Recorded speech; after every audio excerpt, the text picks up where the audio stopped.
Alright YouTube, welcome to a Unranked to Master video for Hecarim. In this one I'll be taking you along the ELOs and teach you how to play this champion, what to look out for, what to build as well. There will be sections in the video, timestamps you can look at for the item build explanation, the rune explanation, and then obviously all the games in the different ELOs. This one took me a while to make, so hitting the like button would be greatly appreciated. Be sure to subscribe as well if you'd like to see more. There is a playlist linked below with other champions, what I did the Unranked the Master for as well. There will be more of those in the future, but all of them can be found in that playlist. With all that being said, let's get right into the runes section now. Okay, welcome to the runes section here. There will be two distinctly different pages that you'll pick in different scenarios. The Phase Rush page and the Conqueror page. The page you see right here is the Phase Rush page. You will take Phase Rush into very high mobility comps when you will need the mobility of Phase Rush to be effective. This will just be like squishy range champions with a lot of kite ability, and that type of stuff is when you would take Phase Rush.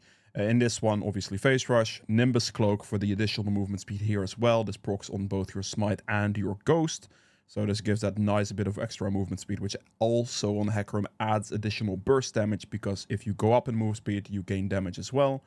Then you have Celerity for the movement speed. Effectiveness is increased, which is obviously really good. And then Water Walking for more movement speed. This entire page is just purely for movement speed, which also directly gives you damage. But yeah, for the secondary runes with this one, you'll always go for Haste and Triumph. This combination is just really strong. Triumph giving you that missing HP adds good survivability, also gives you more gold as well, and then obviously ability haste is really good on Hecarim for just Q spam, general ability usage in, you get more Ws off, more resistances, more ease, etc. It's just the best one to go for there. The small runes will always be double adaptive and then health scaling no matter what. Now, if the enemy team isn't super mobile, isn't that squishy, and they're more melee based or like tankier melee based, you should go for Conqueror instead. Though the Conqueror page will look something like this, usually speaking. The Conqueror does have different secondary options if you'd like, which I'll go over. But you want to go Conqueror because this adds a tremendous amount of fighting potential. If they have no way of really kiting you, or if they have like one or two champions, you can still close the distance with your ultimate and use your Ghost properly to get that done. But if they have, for example, ranged champions who can't kite you, an example being Misfortune as an AD carry, you can get in there with an ult, with an E, with a Ghost, whatever, but she will not be able to get away from you. And in those moments as well, for the ranged champions, Conqueror will still be better, because it's all about like the sticking potential you already basically have, and sticking potential that you will not need in case you want to take Conqueror for when this is a good rune, if that makes sense, right? So with this, you still take the Triumph and the Haste, obviously. This is the secondary page you take. You want to have these two runes pretty much no matter what. Then with this one, I like to take Last Stand most of the time. The reason I'd like to take this is because it's extra damage in closer fights, so up to 11% damage. And this is like upfront damage, and this is like execute damage, but I would rather have the extra couple percent in a very close fight and win those. And sometimes that means that Last Stand does less damage in the game. If I'm very healthy across the game and I just win all my fights, it's going to do like 100 damage if you look at the end game stats of the game. But I don't care, because that means 100 damage was used in a closer fight, and the rest of the fights I would have just won anyway. So that's kind of how you want to look at that line. For the secondary option, you have some choices. If I am going Conqueror, that means I don't need the mobility from a tree, like doing something like this, right? Like Nimbus Cloak and Celerity. I wouldn't need this, because if I'm going to go down this route, I would take the Phase Rush page, because that would make more sense. So that leaves me with different options. Pretty much the options that leaves you with is Green Tree or Inspiration Tree, since this tree doesn't really have anything that useful in it. Like you can take the movement speed or the ultimate cooldown, but it doesn't really do that much. So yeah, movement speed tree out of the window, because otherwise you take Phase Rush. So you leave with these two trees. The options in these trees are either you take this combination here, we take Freeboots and we take Cosmic Insight. I don't like this option that much, since I think at the moment in the current state of the game, I really like going cooldown boots on my first recall on Hecarim. It adds damage, it adds value, it's just 900 gold, and if I obviously have this rune, I cannot do that. So that's why I don't like it too much. If I am going for a Conqueror setup especially, I just don't like it that much. So that's why we go for this. The Cosmic Insight is great though. Lowering your smite and your ghost cooldown can be very effective. If you really want to take this tree, you can still take a triple tonic, for example, and then take the Cosmic Insight with that as an option, and then skip out on the boots if you do want to go for the cooldown boots on your first recall, which I like. But if that is not something you want and you just want to take Cosmic and free boots, that's optional as well. Usually though, I will go for this combination with conditioning and unflinching. Now this, again, I am saying Conqueror is taken into the melee heavy, unkiteable thing, like things that you can't really kite you, things that are kind of like fighting you, and a lot of those have CC. Also, if you're solo frontlining, Conqueror usually tends to be a bit better as well for survivability purposes. So there is that on top of it. But the conditioning just gives resistances that scale, and your W gives you resistances that scales the resistances from this even more, which is really good. And then unflinching gives you another 10 armor and magic resist when you get CC'd. This is when CC. This is not even hard CC. This is just like, you know, if you're CC'd, you get 10 armor, 10 magic resist. That's really, really, really good survivability from this. You can take Revitalize, which would up your healing from your W, for example. But unless you have like enchanter supports on your side, where like you have like Soraka and like other stuff that shields or heals you in your team, I just wouldn't recommend it. I think the unflinching is incredibly, incredibly, incredibly valuable at 10 armor and magic resist every time you get CC'd. So this also counts for the early game. The survivability of this rune is just immensely strong. So that's why I'd recommend this setup. So usually if you're going to go Conqueror, this would be the page, with obviously the same adaptive and stuff. And if you need the mobility, you would swap to this. And that, wait, my brain's dying. This, there we go. And that would be the page. So hope that's clear. If you have questions, leave those below, and I'll see you guys in the item section. Okay, it's time for the item build section. Getting into the smite. For this one, it's just always blue smite. It's just the best option on Hecarim. It gives you everything you want. There is no choice here. It is just blue smite. So yeah. Then for the first item option, you have some options. I want to cover all of them. The one I usually go for is Spear of Shojin. That's the one I would recommend in most cases right now. However, there are other options. So there are people that go for either this, or this. Usually, these are like the three most common ones. Some will go for a Ghost Blade as well. So these are like basically your 4 starting options. I'll go one by one, and why I think, you know, why you should take which one. So starting out, Ghost Blade obviously gives a lot of movement speed. Very good item for damage purposes. If you're looking to one-shot, if you're looking to really do a lot of damage, Ghost Blade is great. This is an item I would recommend only using in combination with Phase Rush. So if you are going to go for the Phase Rush rune page, then this is an item you can take if you really just want to do a lot of damage. The enemy team is very squishy. If you're doing really, really well in the early game, you're getting a ton of kills. Like your first back is going to be Lucidity Boots, and after that you just get like 30 kills, pretty much, like a little over exaggerated, but you get what I'm saying. And you just want to go Ghost Blade, want to have some fun with that. By all means, you can do. Very solid option for just that purpose. Then we have Eclipse as another option. This is something a lot of people use as well. As of now, as of like these days here, like the time, Eclipse is just not better than Shojin as your first item in pretty much any circumstance. You can go for this if you would like. It does have some good max HP damage. It does have a very nice shield. It is a relatively good item. There's not necessarily a bad item, but Spear of Shojin is just simply better in nearly all cases for like the same purpose. Plus, if you go Spear of Shojin first and don't go Eclipse first, you have a very nice build path on top of it, which just generally does better. So I would say that you should just go with Shojin, but Eclipse is fine as well. If you really like Eclipse, if that is an item you enjoy using, you can. It can be your first item, and then if it's your first item, the second item can be Shojin still, or the second item can be Cleaver, depending on the situation. Now, with those two out of the way, we have Trinity Force. This is not that commonly used these days anymore, but it is still a very good item in combination with Conqueror Hecarim. So if you are playing Conqueror on Hecarim, Trinity Force is quite valuable. It is an underrated item 100%. That is very true, but it's still incredibly effective. It can do really well. If you are going Trinity Force though, one little thing you want to do is you actually want to take free boots and the Cosmic Insight with this, or at least the Cosmic Insight. You don't have to take the free boots, but that's usually the one I would go for at that point.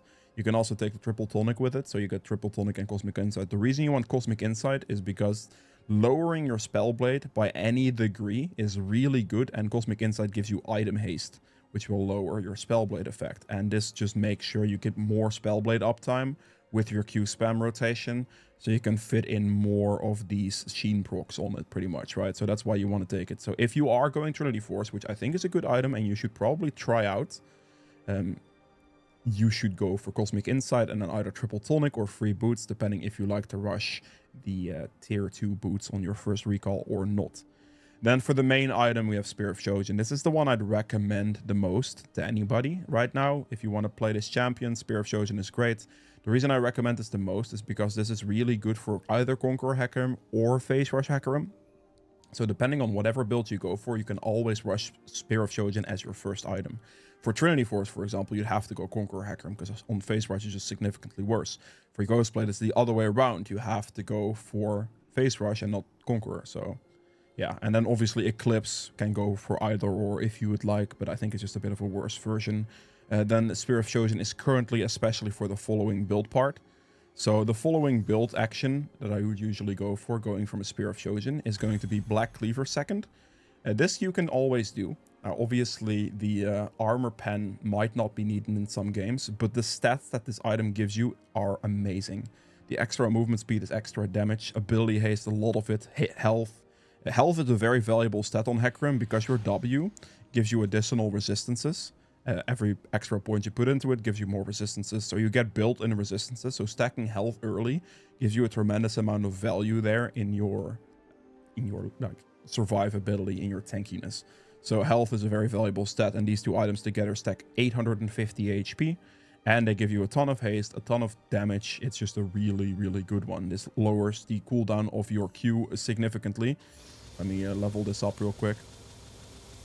So if you go for like Q here, like if you look at the cooldown, 2.35 seconds. I mean, you already had the haste, but like this is really, really low cooldown, and it just does well. It doesn't scale per level, so the cooldown didn't go down. But yeah, you get a lot of damage on very, very low cooldown. And obviously, if you level this up, you get 25 magic resist and armor for just having the skill. And then the HP stacking from those two items is really, really strong. To follow up this build, you can do a couple of different things. A very common item to follow this would be a Death Stance. It is just a very, very good armor item. If you need any kind of armor in the game, you will build Death Stance is the next item here. If you need magic resist, you can go Maw of Mormordius next as well. Let's say they have more magic damage compared to physical damage. Then going Maw right after this is really, really strong. So that is an option you can go for. Then after this, you could still go Death Stance if you'd like, as a combination of those two items. And then usually the finish off a build like this would be a Jaksho. Jaksho is really good to end off with because it gives you both armor and magic resist, and it also increases armor and magic resist, which will stack on top of your W resistances. And if you do have the Conqueror runes, which I currently do not, you also get the resistances from the small runes stacking on top of this even more. So you will gain a tremendous amount of resistances. You've stacked HP out of those two items. These two give resistances, and then this adds on top of it. And you are just incredibly, incredibly, incredibly tanky. I can show you that by just quickly hitting the enemy target dummy, so I can get in combat for Jaksho. And you can see that even with the Phase Rush setup and not having that secondary tree, I'm at 250 armor and 180 magic resist. With my W active, that skyrockets to 281 and 210, which is a lot of survivability. So that is a very, very strong general combination of items, and this is what I would generally go for. If you do not win the feats upgrade, by the way, you can drop the boots. But if you are going to drop the boots, I'd recommend dropping it for something that at least gives you some kind of movement speed in return. This is usually in the form of like a Force of Nature is really good for this movement speed because it gives 10%. So this would be the item I'd kind of default to. But you can also, like, for example, go Ghostblade at the end here, or Deadman's Blade at the end here. But usually if I end up selling the boots, it's going to go for a Force of Nature, unless they really just don't have any magic resist at all, which is very uncommon, but technically possible. Then you could go for like a Deadman's Blade perhaps, or just hold on to your boots, or even sell the boots for like one of the defensive options to have steel caps and stuff, because obviously movement speed is still great. But if the magic resist of this makes sense, and I went for this generic build setup right here, then I would usually switch the boots if I don't win feats of strength for a force of nature. If you do win the feats of strength, these boots are giga broken. These lucidity boots are beyond OP. So just hold on to the crimson lucidity boots straight up. It's just a way. So if you lose, you can go either defensive boots or at the end, obviously at the very end, sell for a force of nature, and that should still be very much fine. You have ghost and just, you know, E movement speed, and then once the force of nature procs, which doesn't have to proc off just magic damage, can also be procced off CC, you'll have very good survivability. So this is a very generic Spear of Shojin setup. Against super squishy enemy teams, this is where the Eclipse becomes a playable thing you can go for. So Eclipse could be your first item if you would like. You can go Eclipse first item, and then you can go Spear of Shojin second item, right? That's just a very solid item. Obviously, going CDR boots on the first recall if you'd like. So this is just a very good damage setup against very squishy enemy champions. That's when you want to use Eclipse. That's when I still could use Eclipse in my build. Very squishy, and I just don't want to go Cleaver in this position. If I don't want to go Cleaver, I can replace it with Eclipse, and I can do a combination like this. If you'd want to go for Eclipse into tankier teams, which you could do, but I really just like Shojin in the Cleaver a lot more than as well, then you can go like Eclipse into Cleaver as a second option instead of Shojin, because then you would need the armor penetration from the Cleaver against the tankier stuff for it to make sense. So you're basically skipping Spear of Shojin for Eclipse, which again, don't necessarily recommend it, but yeah.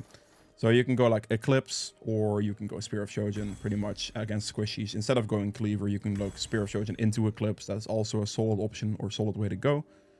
But even in the squishier team comps, I usually like going Cleaver a little bit more. And the reason that is the case is because Cleaver gives general armor penetration to your team.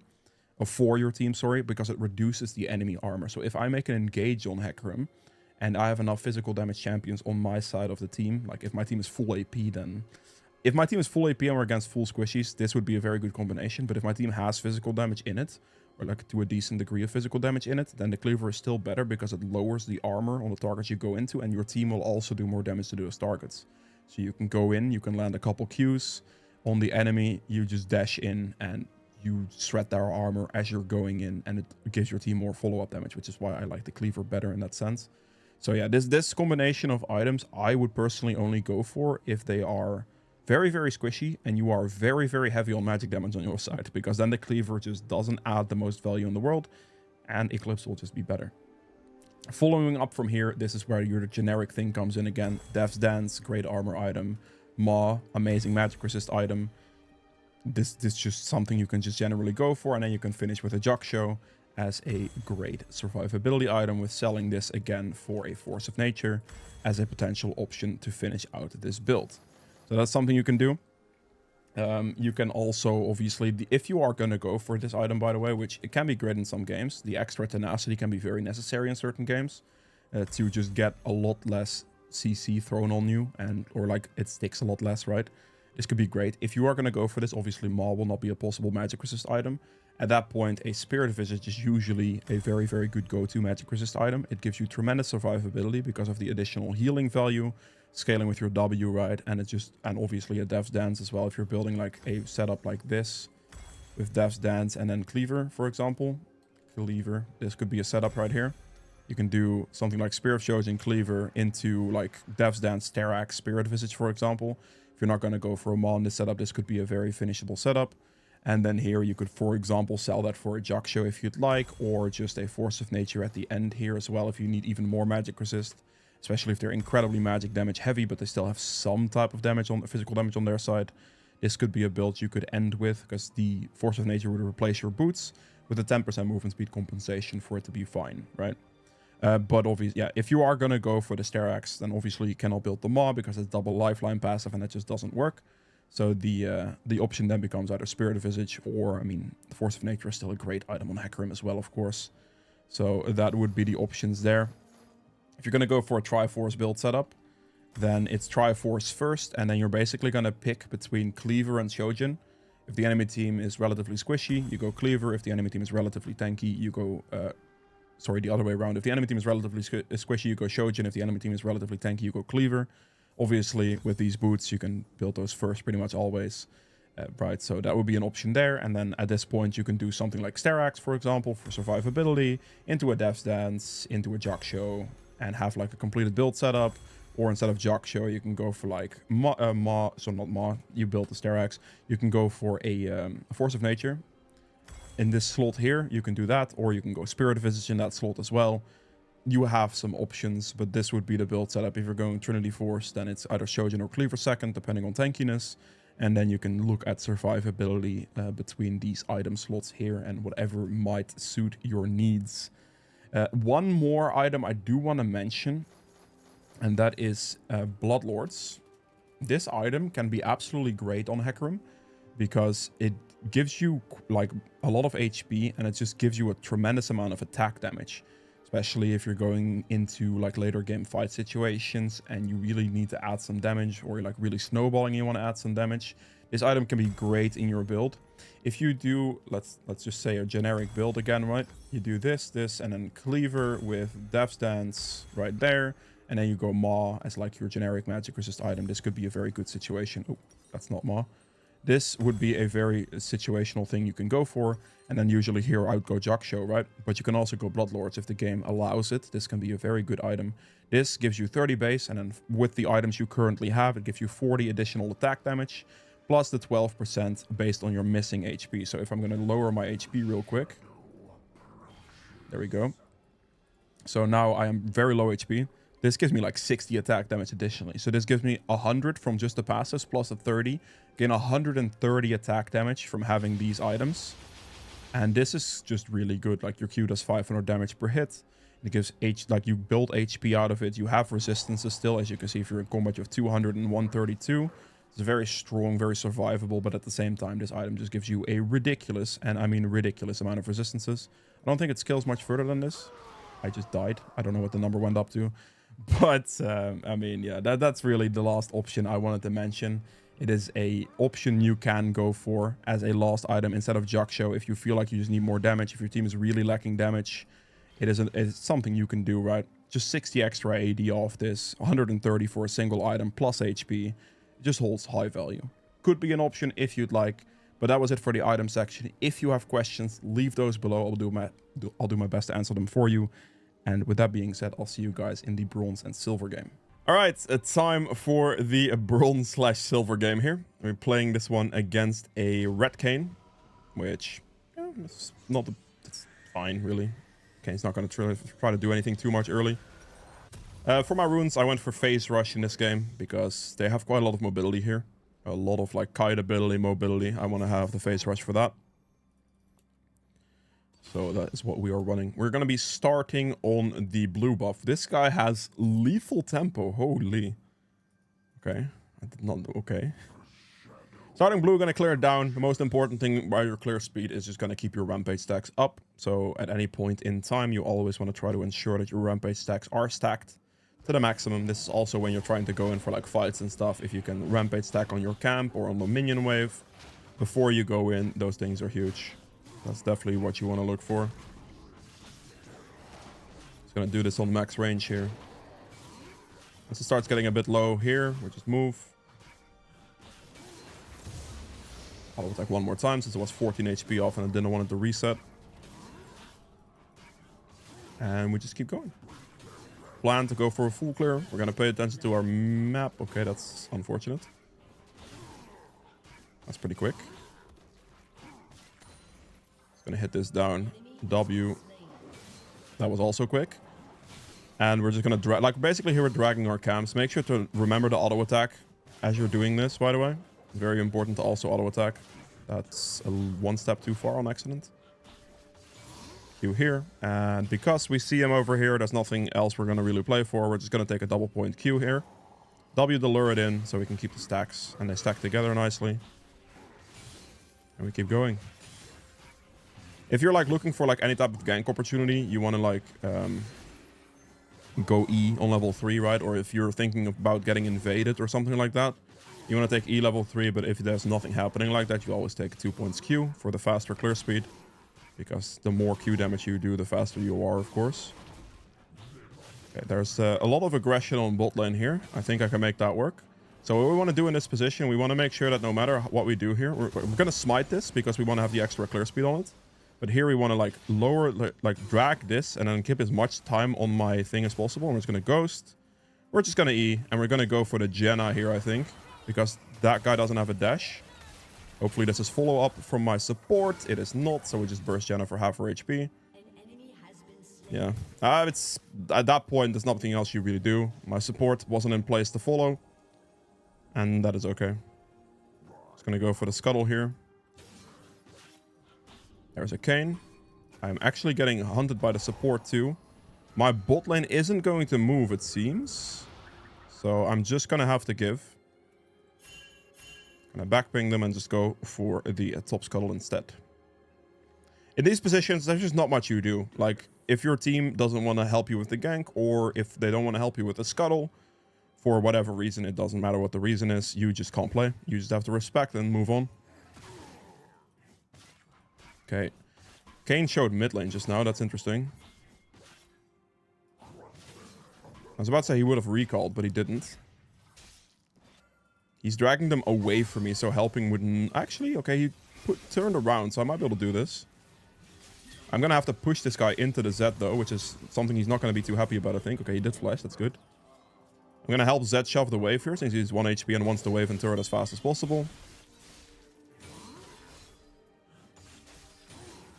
Very good. And then we're going to take this guy's raptors as they spawn, since we know the timer on that. And we can just take this real quick. Like, taking the enemy's tier 2 camps here is quite good, so that's what we're going to do. He's going to come out of base. He's going to go for like his Krugs. We'll just take his Raptors and we move on.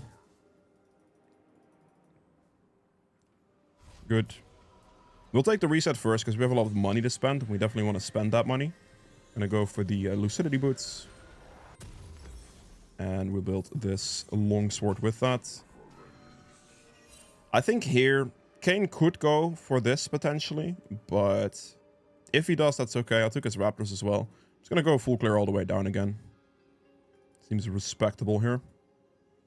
That's doing quite well into the Fizz.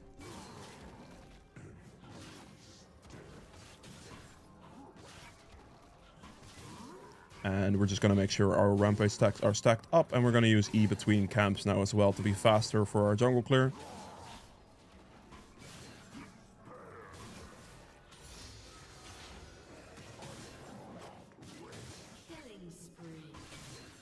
Ooh, the mid laner is gaming. That's just getting some kills. Okay, we just keep focus on this. I get our camps. Second our E comes back, we just use it. We want to make sure we keep using E between camps as much as possible. This just saves you overall time.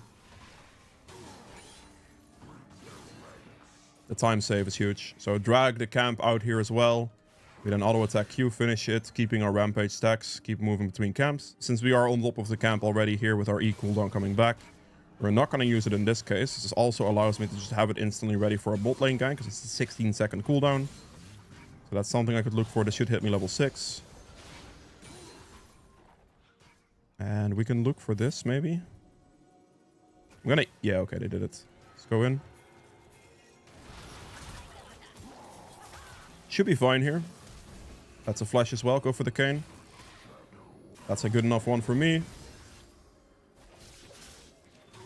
He's still level 5, so he should easily die in this position. Very good. If he was level 6, he'd have his... potentially his ult or available to go into me and then avoid a bunch of damage that way. Q one of the minions here on the wave so I can hold on to my rampage stacks a little bit. And we're going to go for his raptor camp again. I mean, he's fine against Fizz.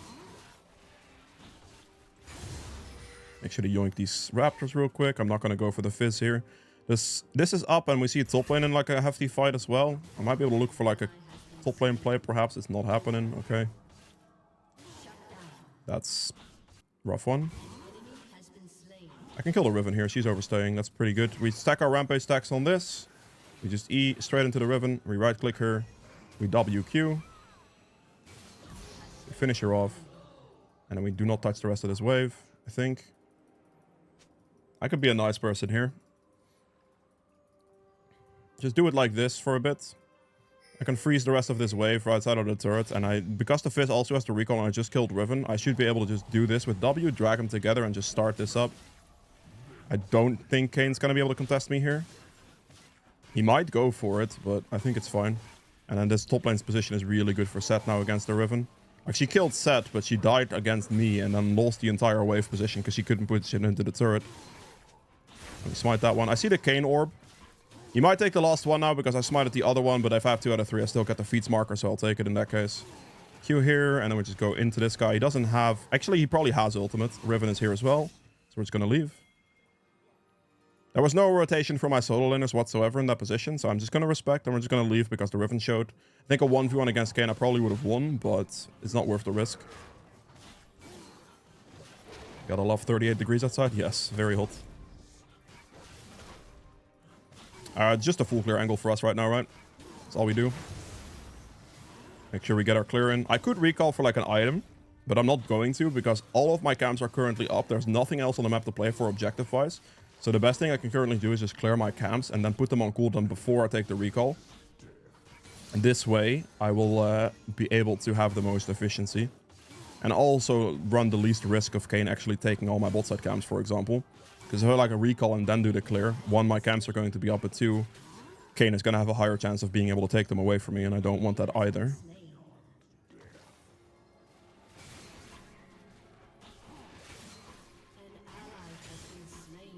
Okay. Loads of kills getting traded here.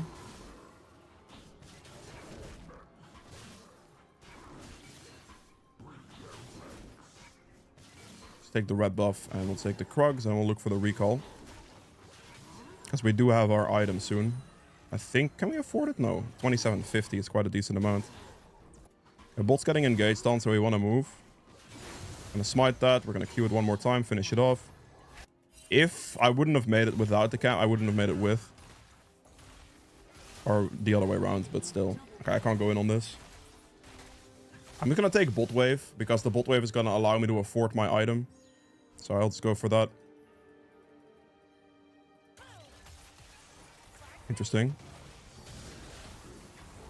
I mean, I could trade all the want into me. It doesn't really do anything. Because they're not going to kill me, I don't think. But this way, they don't get any turret damage. They put all the damage on me, and my plan was to recall anyway. So this allows me to purchase my spirit now, as you see, with the minion wave that I took. So that's really, really good for me. Just going to wait for the last, like, 10 gold on this base. Huge, huge purchase right now. And we're gonna probably be able to go for Kane's topside camps here. Ooh, very close trades on mid. I'm just gonna run directly to mid lane in this position and see if I can maybe go for something there. Alright, nice flash. These fights in mid are very spicy. Even though my Zed has like 5 kills, they're still really close. Ooh, Kane went top. I'm gonna like divert my positioning here towards top lane now. See if I can help this guy out. A ghost here. I should be able to clean this up. Ghost E. Click the right click the Riven. Finish her off first. Walk with this guy. I'm gonna hold our ultimate until it creates some distance.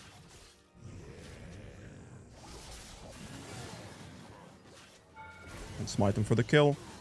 He became a little awkward there. My ult was a little awkward. He like kind of played into the wall, and I wasn't sure how I was gonna deal with that. Because like ulting him properly, if he would have actually wall walked like that, could have been awkward. So I just went for the damage. Like when I had the opportunity.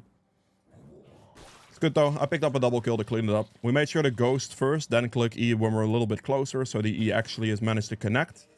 And now we just have all of our camps respawning, so we're gonna go for a nice new full clear. As you can see, I'm basically just using my time within the downtime windows I have. So the second my camps are down, I'm looking for like a play, and the second my camps are up, we're just clearing again. Making sure the E between camps still to keep the camp tempo high. Like the overall map tempo very high. We're gonna drag the camp here as well. You want to try to save as much time as possible. So like dragging camps, I'm like E-ing between camps to give myself the most uptime as I can, pretty much, right? Here as well, we drag this down. I'll attack Q and keep moving. Pushing bot lane turret quite hard here. I can clear Krugs here, and then by the time my bot lane is in position, we may be able to go for the play there. Don't have ult available to me at the moment. There's a chance this guy could look for Dragon here, for example. He did in fact Dragon in that position, okay. I mean, he's gonna be doing Scuttle, right? Put him in combat.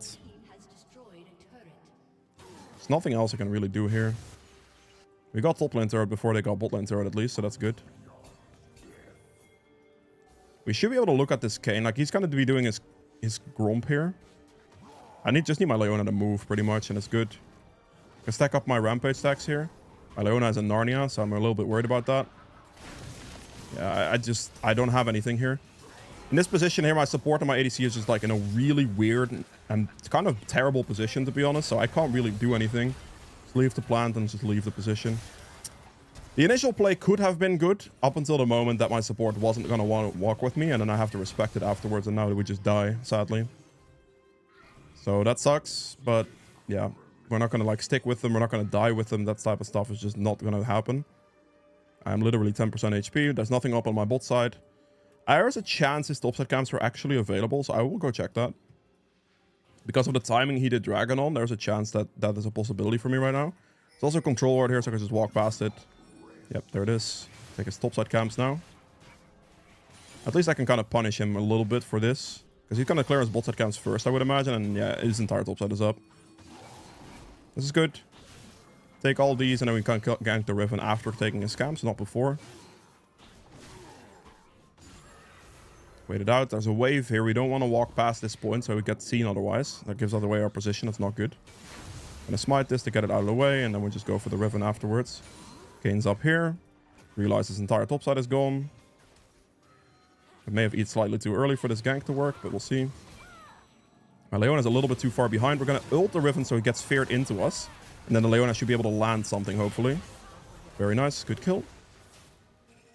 My topside camps are up. The Rift Herald's going to spawn in about 5 seconds. We're down 2 objectives at the moment, but my CS tempo is significantly higher than Kane's. Plus, I just took his entire topside, so he's not happy about that for sure. Now, here are 2 choices I can make. I can go Rift Herald, or I can just full clear. Either one is okay. Full clearing is like slightly more optimal for me personally, but the Rift Herald moment right now is just like kind of better for the teamish. It kind of also depends on Kayn. If he just goes out of base and takes my bot side camps, that'd be a thing. If I didn't take his top side camps earlier, I'd likely want to defend my bot side camps, honestly. But yeah, this is fine in this position. Oh, he's over here as well. Don't give him that. Make sure to like not keep hitting the Rift Herald when he does that. You actually want to put some pressure towards the enemy jungler. I don't want to do any of this because I have quite a lot of gold and my camps are still up. If I can just take a nice full clear in this position here, I can afford an entire second item and my game position will be really, really, really strong. I just need to like not fight for like one more turn here. Just walk away from them. Make sure to click this so I have more movement speed away. This Fizz is obviously chasing with our entire team, so I'm going to give them a wolf camp. Because my bot lane rotated too slowly, we're not going to look to turn around. Like, your team here in these positions matter. Like, if my bot lane was rotating faster, I could maybe look for like a turnaround play, but I'm not going to because they were too slow. And then that way, it's just not going to happen, right? So we just clear the rest of our bot side camps. We make sure to spend our money before we go for a big play. And we're not going to go for it by ourselves. If they get mid lane turret, that's fine. I don't really care. Finish this off, take a recall, buy our item, and then we are very strong. Beautiful.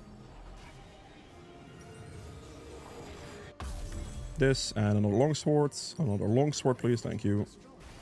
Okay, we lost mid lane turret. That's okay. They're going to lose tier 2 bot lane turret for that, which is really not bad for us. I think this Zed's going to be able to go backwards, but he's probably dead to Janna anyway. Yep. He could have just given mid lane turret. There's no reason for Zed to necessarily defend that mid lane turret, as we have the push here as well. It really doesn't matter if we lose a mid lane outer.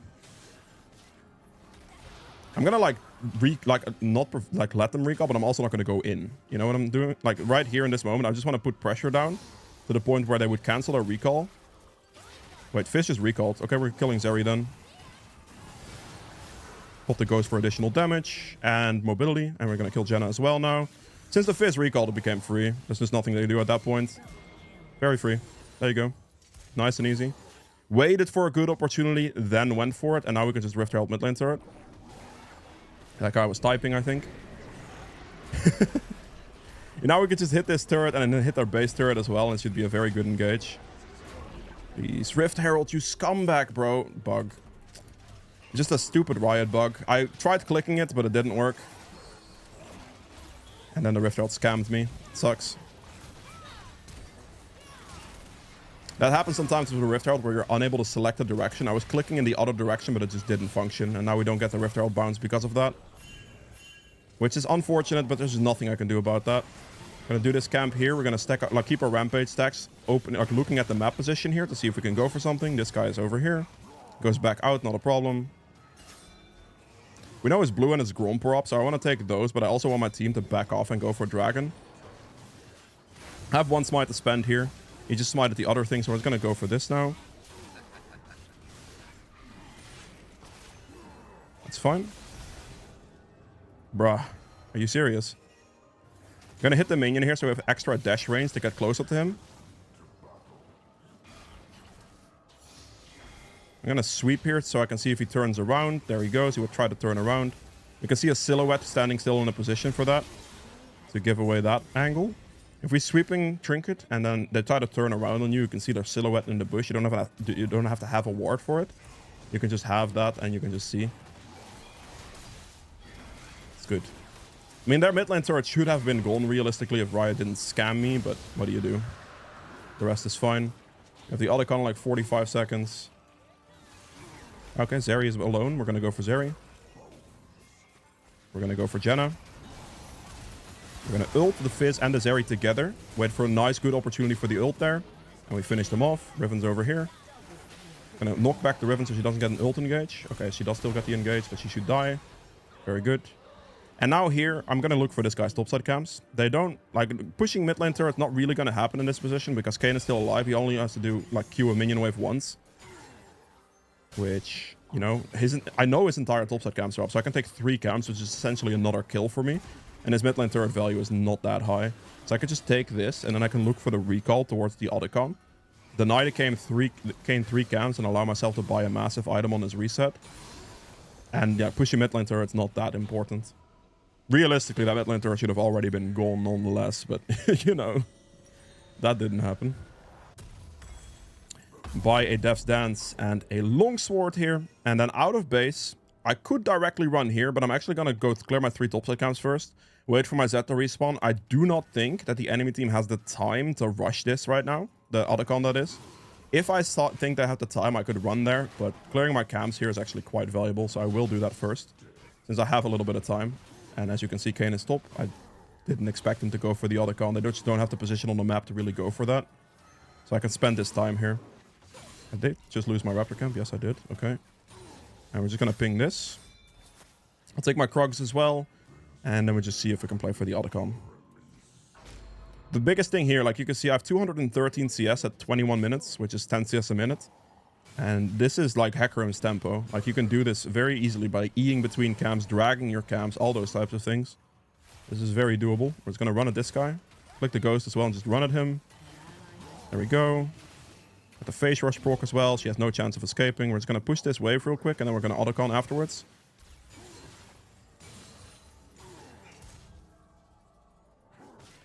I said could have collected that wave, to be fair, but...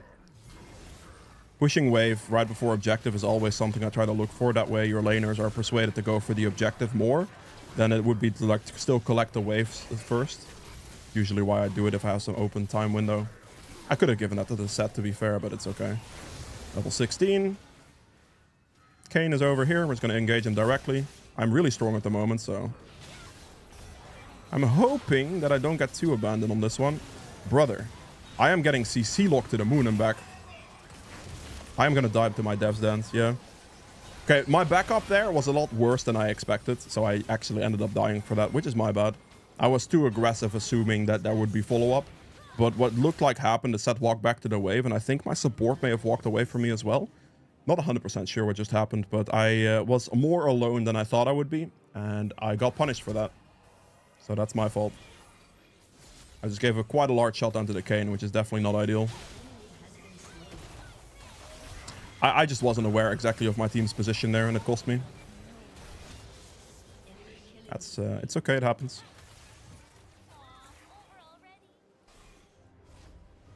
Sometimes it happens. You make a mistake. Not the end of the world. It's my only mistake this game so far, I would say.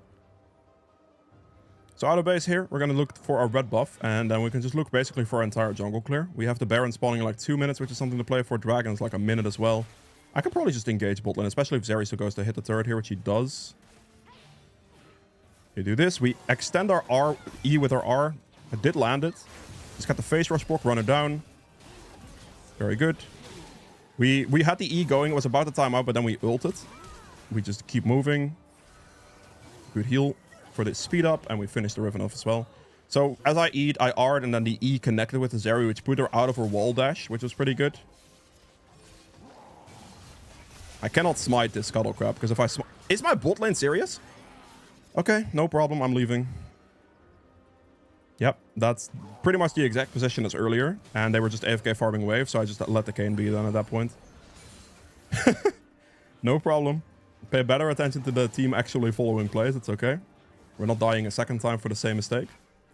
Clear my bot side camps, and we're just going to look for the dragon in about 20 seconds here. Actually, I can go in mid lane real quick here. This is free. I have ult in like 3 seconds. We're going to go for the Jenna. We're going to hit the cannon minion to get closer. Okay, nothing I can do. It's all good. Good Jenna tornado in that position, but we can just instantly dragon in this position. Stack up our rampage stacks here. Leona should hit the Warden pit. Not going to be me because I need to put all my damage into the dragon. Rampage stacks are gone, are stacked up, so I can look for engage potentially. Don't get hit by the Fizz ultimate. I walked up first to bait the Fizz ultimate to be thrown, and then I can wait. We're going to ult the 3 of them together. Go for the Zeri first, so I assassinate the Zeri. Then go for the Fizz next, because he's the next squishy on the line. He's dead to the Z ultimate, so we're going to leave that. Okay, then we're going to have to respect in this position, I suppose. My Set's top lane, we have lost the fight. There's 3 here, Set's top lane, so we're not going to engage further than this. Going to engage on the Jenna here. I'm going to click Ghost for additional card ability and damage. Going to focus on Jenna. Good from the Z, follow up there at the end. And I should be able to win this as well. Gonna E, Q, and he's dead. Perfect. We just patience there. Wait for that team to split out a little bit. Kayn went for the wave, so he abandoned his team. 2v1 against me, like for the Riven there, and we were able to make it work. Very good. Pick this up, look for the recall. Actually, we should Baron here. The reason we should Baron here is because Kayn and Riven are still dead. They're going to have to defend our base, and my bot lane's walking out of base right now, so this is the time to Baron. I would hope they help me, though, instead of going for wave. Keep pinging to help them. 3 of them just went for a mid lane wave, which is a very unfortunate one. It's going to take a bit longer to Baron now. But it should still be acceptable, even taking that into account where they wouldn't want to follow right away to the Baron. It should still make it because the Kayn was dead for a while there, and I like freshly killed him, so we should be in time still. Very good. I'm just going to take this, actually. Good. I need to look for a reset. How much money do I need? I don't actually know exactly. I mean, I'm going to have an awkward amount of gold no matter what, so I'll just recall now. Hopefully my team doesn't die within this time frame, but I have the opportunity to purchase this. And then we'll go for the Jug Show to end it off. Go for the HP. I should build a potion as well. Okay, my team did go for a bad fight, unfortunately. Yeah, this is classic. Like, I had to recall, but my team engaged the fight, and now we lose that fight. Not ideal. Okay, this is fine. Stack up my rampage stacks on the side here. Make sure not to get hit by that Fizz ultimate right there. Go for the engage on Riven right now. Ult afterwards. Keep going. Can I move? Oh, Jesus Christ, the CC is crazy. This guy's going to die to the next QE or the Q hit. Keep our rampage stacks on the wave and see if I can chase, perhaps. Yeah, I got CC'd quite heavily there. I just couldn't get anywhere. But, I mean, yeah. This is what happens, right? Like, I just did Baron, I recalled, and my team engaged and lost the fight instantly. That's pretty tough. We're going to go to this camp here, and we're going to stack our rampage stacks up. And then we're going to look to go in afterwards. Just hit this thing. All we'd have to do is hit turret here. Don't go for, like, any type of chase fight. Because there's just no potential there. Just hit the turret, hit the inhibitor. This is what we can hit right now. And we're just going to walk away again.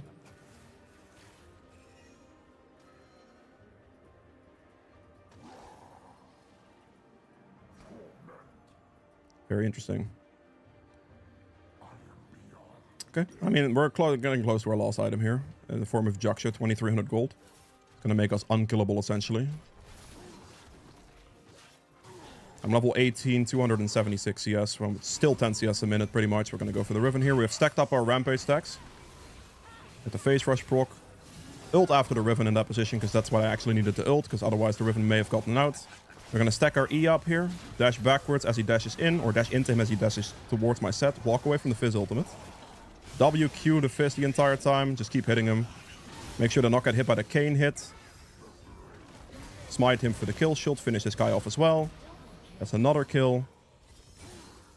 And then we just chase the Janna.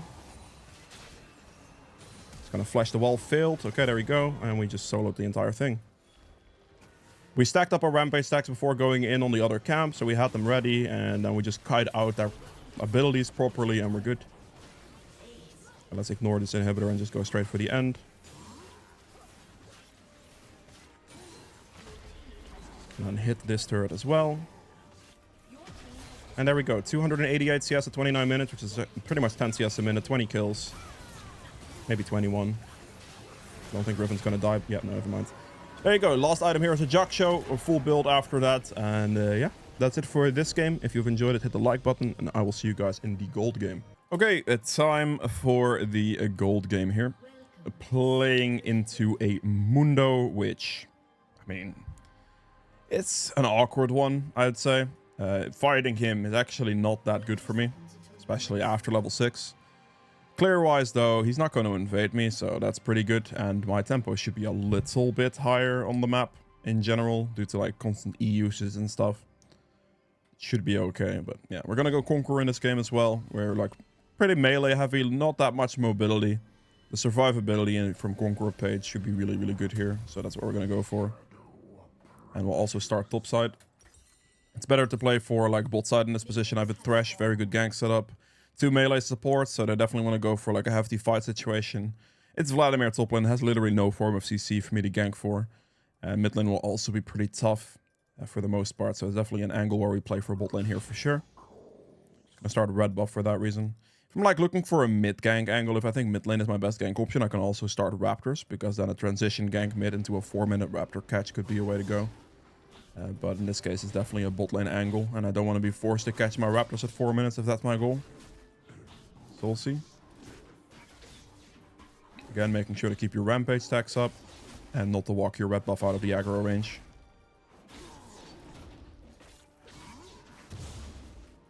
Oh, I was about to say, that died? Wait.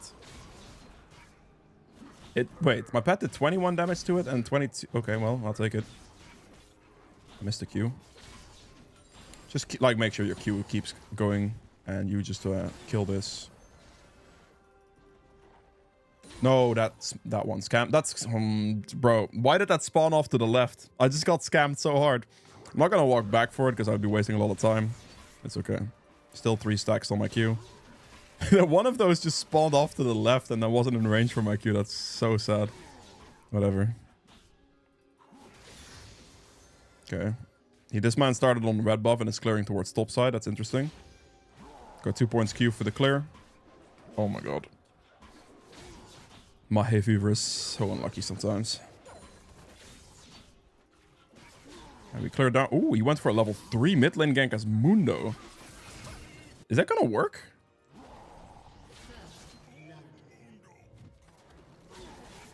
Okay. Absolutely. I agree. Alright, cool. Let's clear the rest of our jungle camps and then we can hopefully look for this bot side play. That would be nice.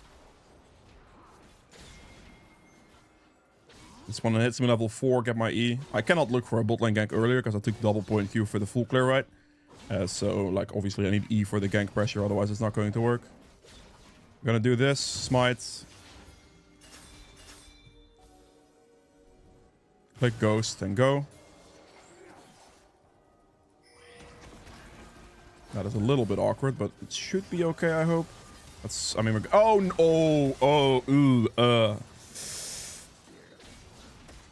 I may or may not have just misclicked on a minion.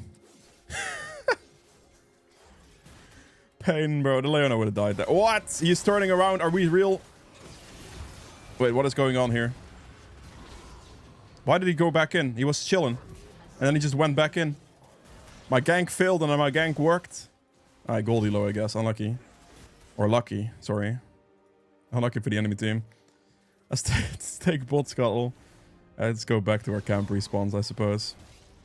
Man, I just clicked the minion instead of Leona. If I knocked the Leona back there, she just would have died in the first place. Do I just gank mid here, actually? I could, like, recall, but, like, look at this Katarina position right now. It looks doable. I'm gonna walk directly into a wave, but it's just in time, I think, for this to be okay. She jumps back. That's the foe. We're gonna help Cassio push the wave here. Okay, maybe that becomes awkward now with Mundo here, but make sure to keep my Q stacks up. Let's block that.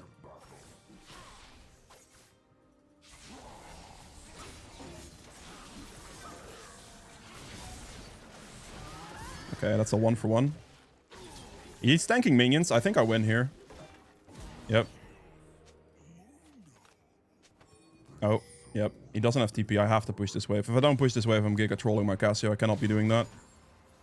I'm gonna smite this as well, so it walks into the turret a little quicker. And just clear it and leave. Okay, my gold amount's really awkward now. What I'm gonna do, I'm gonna clear Raptors and Crocs, then reset, and then go out of base to bot side and play for Dragon with that. I think that'll be the play I go for in this position. Instead of instantly recalling, which I could do, I think it's fine to do it this way around. That will give me an insane amount of gold for Dragon, but it also doesn't make my entire tempo really awkward.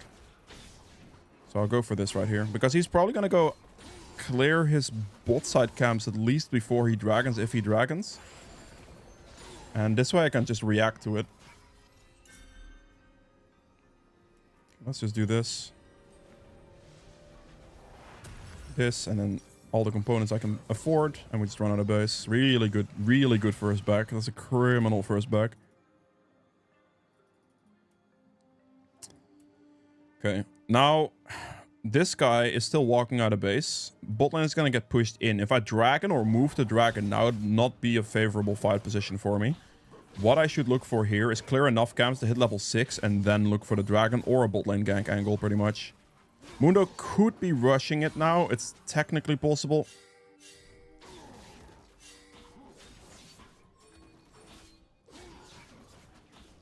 I'm so close to 6. I need it, bro. I need my Thresh to move right now. It's really vital that my Thresh moves here.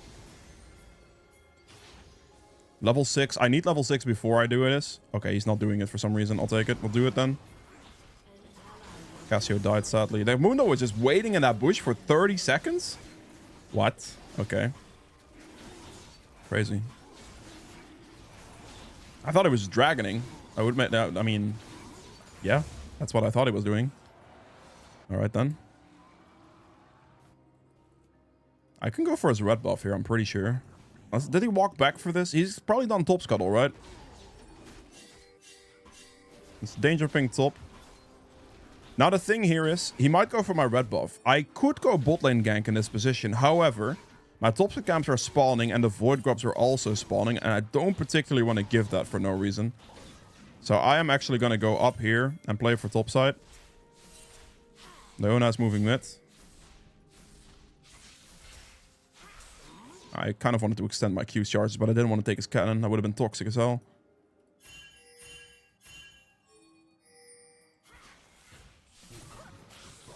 I'm gonna ghost after this. This guy's dead. It might be dead as well. No, I'm good. Let's kite this. It's good. It's good. It's good.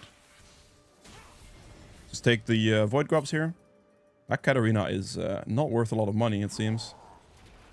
Stack them together a little bit. I'm just assisting one more time. The Mundo could fight me on this, because I now don't have ultimate, and he does. If I get no assistance, which could be fine, he probably ran towards his bot side camps, I would imagine, but he definitely has a fight opportunity here, potentially. I'll hold my smite for the last one. Danger ping bot. Since he didn't contest me on the grubs, the only position he can now be on the map is pretty much bot lane ganking. Okay. No problem. Clear my top side camps again, and then out of base we get our bot side camps. Just make sure that my bot lane's aware that they have to be really careful in this position. Like there, like he's, yeah, there he is. Exactly. That's the only place he could have been, right? Just deduction. Because he's not going to be in his top side, otherwise he would have definitely checked the grubs at the very least. So that leaves him with one place to be, which is where he was. I can actually gank the Gnar here in a second, I think.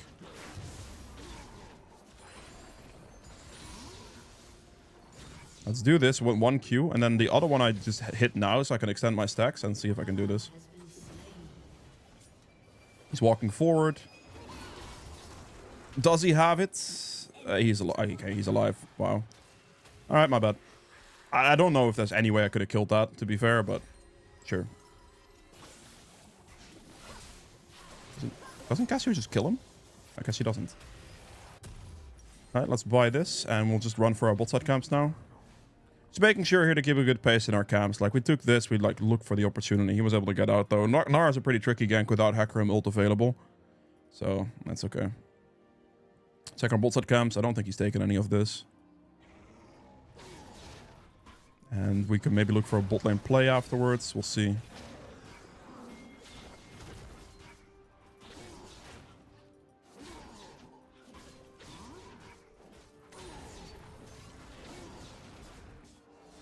I mean, do I want to turret dive bot lane?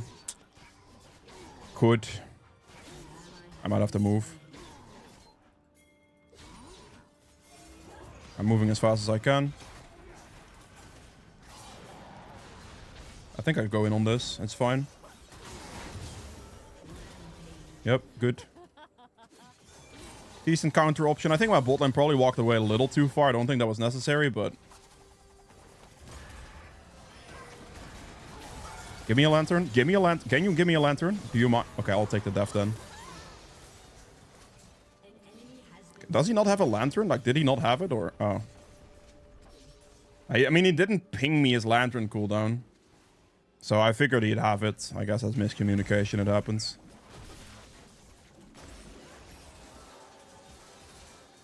All good.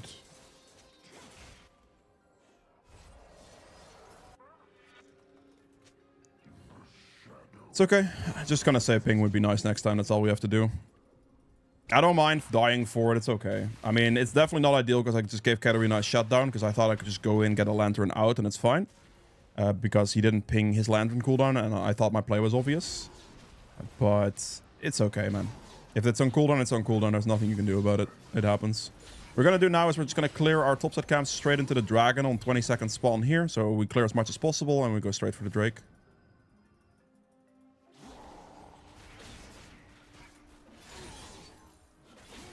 Just being consistent with our clear patterns. CS numbers are looking good, looking solid. We have 7 KP as well, which is also solid. It's perhaps a little awkward. Okay. I think I just start dragon here, right? I mean, what are they gonna do? Katarina was like 10 HP. I don't think Mundo can fight me. He doesn't have an item completion yet. I think it's just assist ping here for my Sivir to move towards this position and we're good.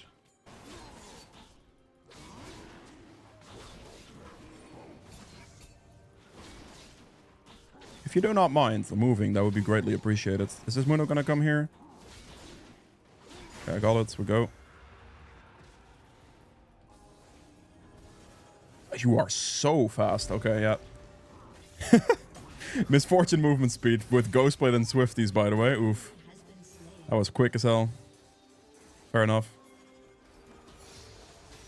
Oh, what?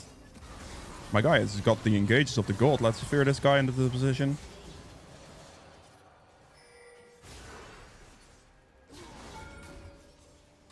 Can you hit the turret, please?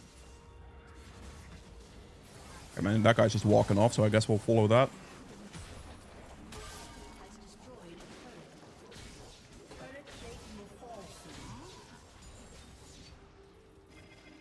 I am so out of mana, it's crazy. We're not doing this anymore. We're Giga I don't think this should be allowed, but... In the jungle, I have a lot more mana. Sustain! Whoa, okay, that's... Maybe I gigabaited that guy. Cassio, do you mind helping me out here, brother? Thank you. My bad. I guess I gigabaited that guy. I may have gigabaited him. Whoops.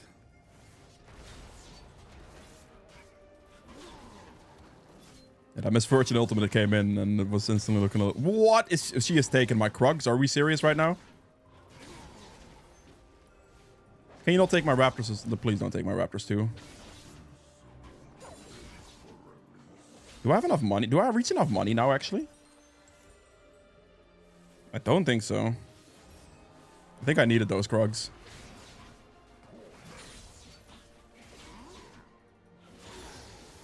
Okay, level 11. Let's check. It's down. Obviously, bot skull is spawning. Okay. Now, I guess I wouldn't have made the gold anyway, but now it's even more awkward. I guess I'll do Rift Herald here then. 1800. Yeah, if I had Krugs, I could do Herald and have enough money. Slightly unfortunate. No, I won't.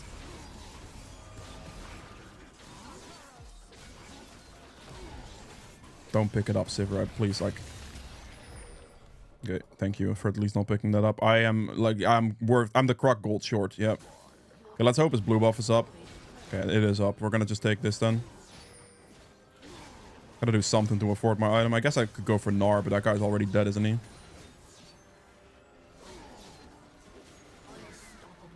I was considering ulting over, but like looking at that guy's HP bar, I think I'm fine doing it like this.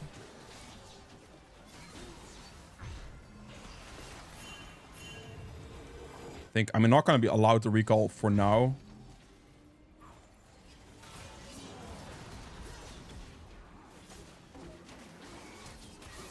Wait, my team is leaving? Okay, but like... I mean, it's gold elo. It's fine. It's fine. I should have more aggressively pinged, I guess. That's my bad. They just didn't see it.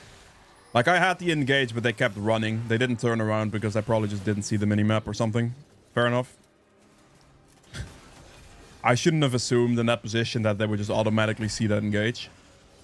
Because to me, it was looking very, very obvious. If they are paying some kind of attention, it's probably really obvious. But for the ELO bracket, it's cool. No problem at all. It's fine. My bad. I should have more aggressively pinged in that position.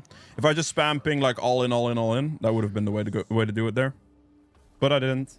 So it's okay. 50 seconds on Dragon. We're going to take our bot side camps here. And then we'll do Dragon. And we'll also look for like the Rift Herald cost on the tier 2 bot lane turret, ideally, I think. If I can get that tier 2 bot, I can also get a tier 2 top for free. So I gain a serious amount of money from that Rift Herald play, which is going to be a really good one. I'll show you how that's doable in a second.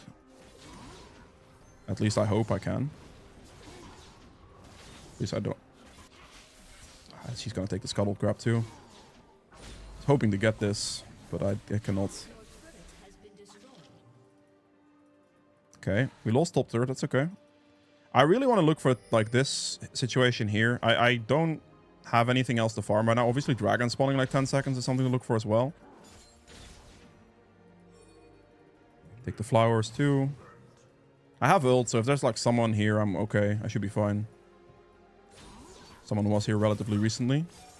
Window is up there. I'm gonna go all in the Katarina then, I guess. Whoop, no. Whoop, that was not intended. I'm gonna have to run away, sadly. And quickly at that. I didn't actually mean to follow through with that E, but apparently just followed through, so here we are. Hit the minion, so we're out of that quickly. And just run. That extra E dash for the minion there was huge. Getting the distance. Thresh is top lane right now. So we have Thresh. Thresh is top. We have to just respect this position. Like, we have to respect the fact that Thresh isn't here. For now. And why he's top, God knows. I do not know. But, yeah, he is there. So we're just going to have to chill. We're just going to have to fall back to Dragon. All-inning a fight there was not going to be worth it, I think. I think we can win it, because we are very strong. But I think not fighting with... yeah, it would be terrible to just not fight with Thresh there, I think. Just herald the bot lane turret.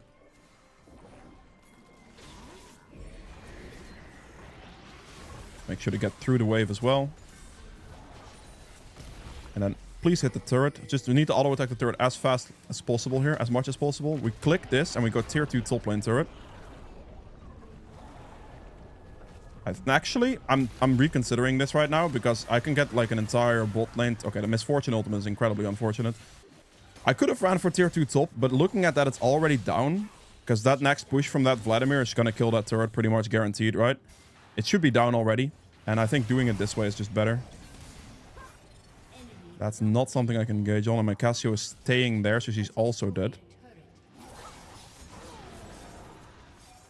Right. Right. This is totally not awkward. We're going to just do these raptors real quick. And then we're going to transition to mid lane turret. I do not make this. I should have ghosted for that, I think. I actually think I should have clicked ghost there and just went for the turret. I think that would have been worth it. They might autocon. Are they actually going to autocon here? I'm going to go for mid lane turret since they're going 2 here. And I think they're going for autocon. Okay, I may have hinted. I definitely hinted. Bro, that was dumb. That was just complete brain damage on my end. That is criminally terrible. Holy moly, what did I just do? I just walked straight into the Hecarim without thinking. Like, that was actually brain damage. Whoops. Actually, I don't think I should go for this. I should just go Dev's Dance. My bad. I just don't know what I was thinking there. I thought I could just finish turret. But she actually does some respectable damage. Whoops. Whoopsie daisy. It's not the biggest deal in the world. We have thrown quite a decent chunk, though, there. But they cannot autocall in this position. It should not be possible. It's okay.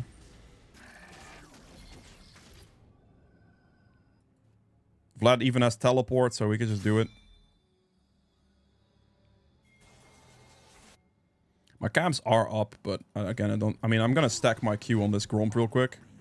Hit my level 14 off this Gromp as well, and then I guess we'll do it. Because my team is like not really doing it. But hit the level up. Good.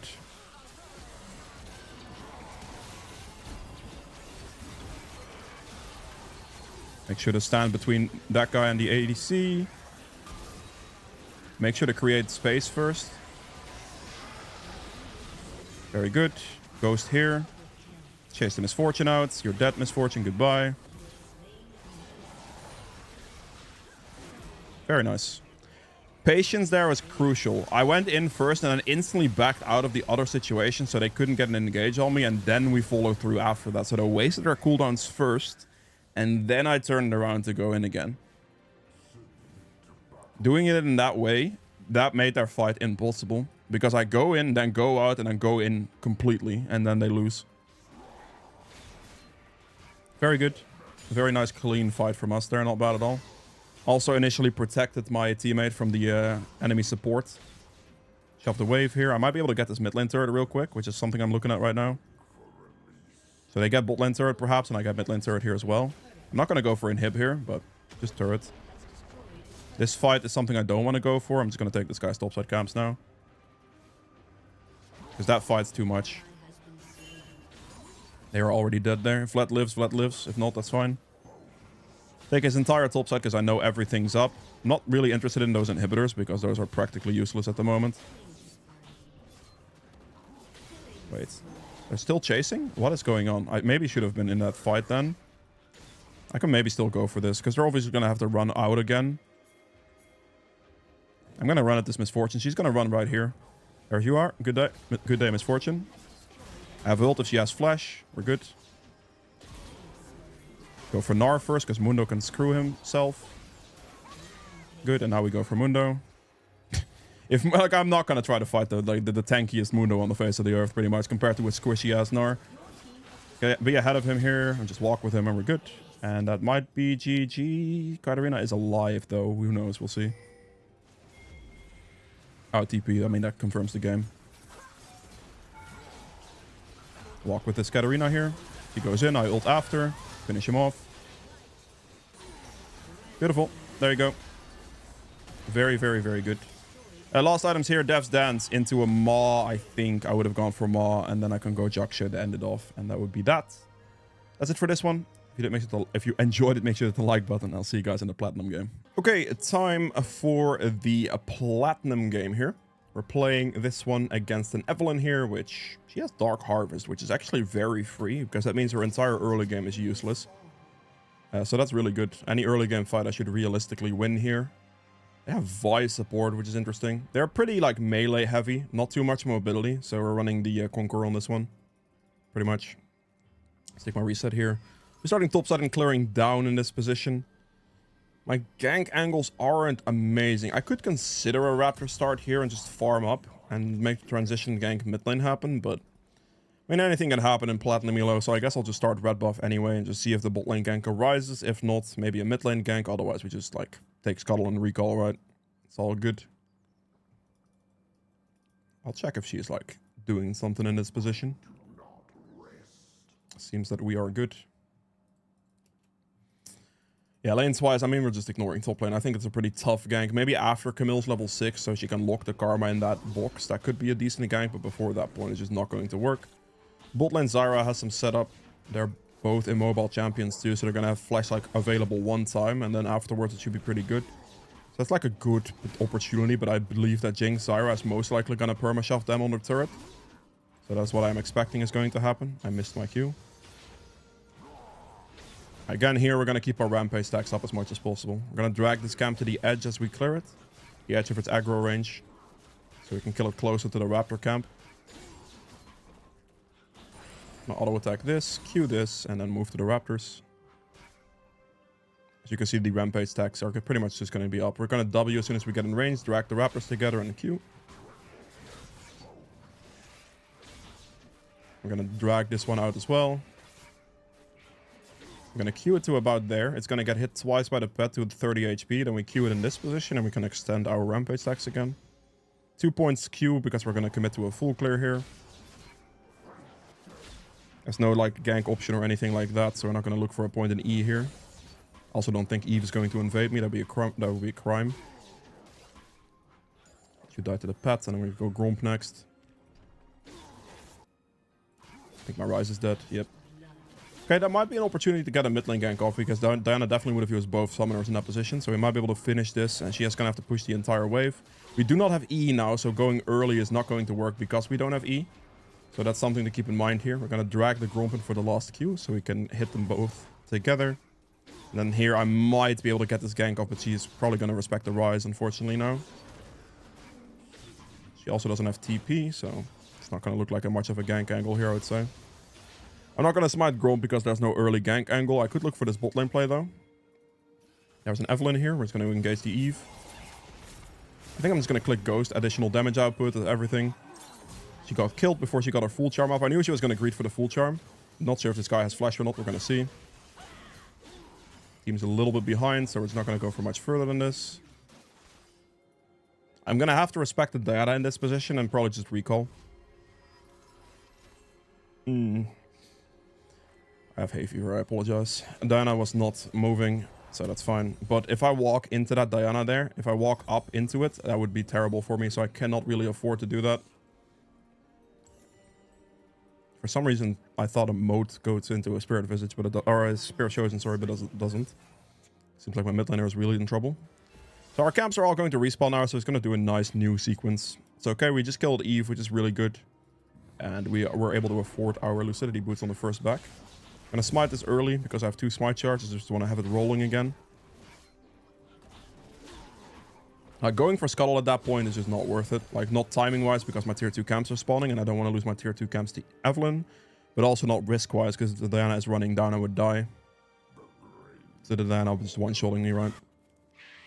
Let's clear our camps as we move down.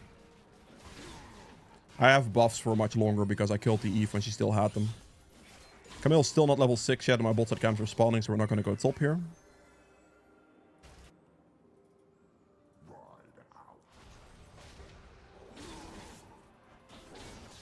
Just going to clear the rest of our bot side camps now. Maybe Bolt Scuttle is still there. There's a decent chance at that, because I did kill the Eve unless she walks back for it, which I don't think she would, because she also cleared towards the bot side.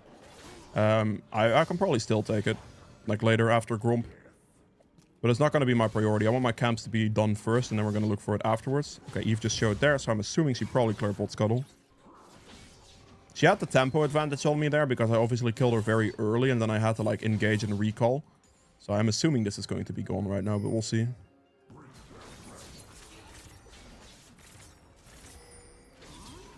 I need to respect Vi. My Jinx is a bit too far behind me right there. Extend my Q. She just kind of died, actually. That's kind of unfortunate, really. The Jinx kind of melee ranged him a little bit too heavily. She didn't use her kite ability properly, and that became a problem for her there. I'm gonna go in. My mid laner is here, so I just kill the Vi, and we're good. Very nice. Okay, not terrible. It's okay, Jinx. I think she also died with flash and barrier up, which is something else. She like the play was gonna be fine, but she like rocketed in melee range, didn't use either flash or barrier, and then also didn't like the melee range aspect of that was a problem, right? So that made that fight really awkward, which is why I played the fight relatively safe and didn't like want to like really commit to it, because it did not look good. I'd rather just wait for the other teammates at that point. It's okay. I know my Jinx is not happy about that, but, you know, sometimes it is what it is. You have to pick and choose your battles as a jungler. Make a bad choice and it could be bad. Level 6 is good. Our entire jungle rotation's up here. We're going to spawn at least. I might be able to gank the Karma in a second, because Camille now does have ult, I would imagine. Wait, you have R? Why does she not have a point in R? She doesn't have it. What is happening? Did she misclick? I don't want to gank top lane if she doesn't have ult, and she didn't put a point into her ult, so I guess we're not going to go top lane then. Alright, no problem. We don't see a green dot here. She's level 6, so she must have misclicked her point, and now she has it. Okay. Insta use it, though. Yeah, she must have misclicked a point into it or something, I would imagine. I would have gone after red if I saw that point, but there's no point there, so we're just going to go for our bot side camps. Because the kill on Karma is so difficult without Camille having ult. So we're just going to take it for what it is. Gonna do this into Gromp, and then Evelyn's here. Actually, we're not gonna do Gromp then. We're gonna just walk mid. He is like running away from me super duper far, sadly. I'm pretty sure I could just go in here. Play it slow though. That's taking a lot more damage than I would like. Right. Damn.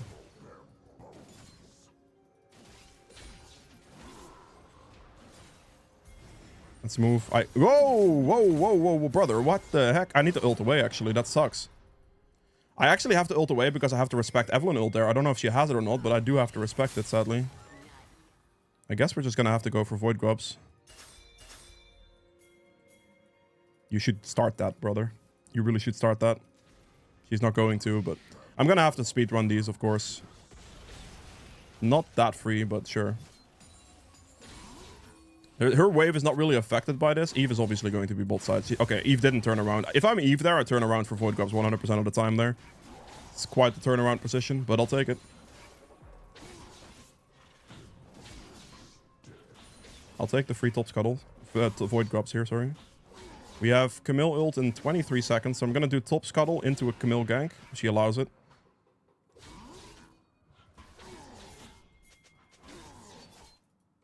Moving up. Extend this as far as possible. Smite it at the end. And we're just gonna go. Camille ult should be up in time, I would imagine. My rampage stacks are extended, so that should be good as well. I need to actually ghost, otherwise I'm not gonna get that last Q off, which sucks.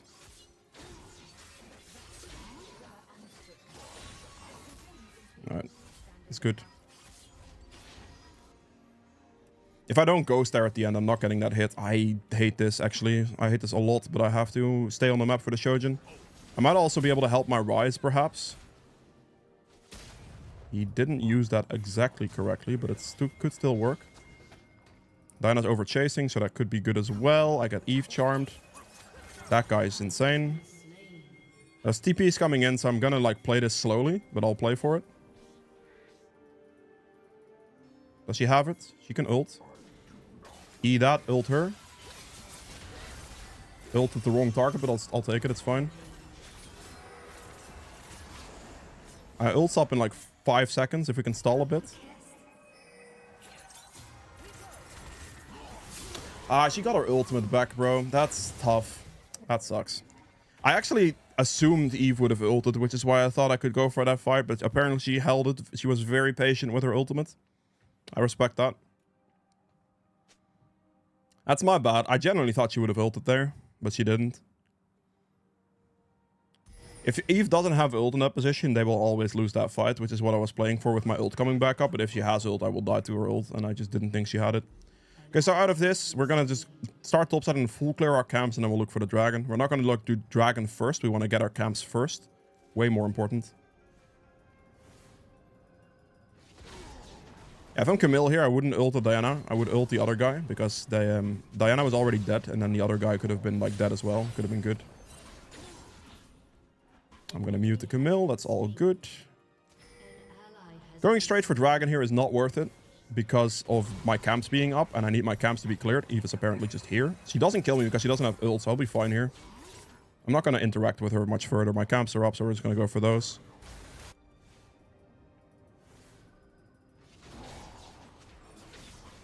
It's good. We just full clear here, and then we can look for the dragon after that. Bot Scuttle is spawning. We're going to extend our rampage stacks going down to Scuttle here. She's probably going to engage on it. We're going to move actually towards Diana. Kill this guy.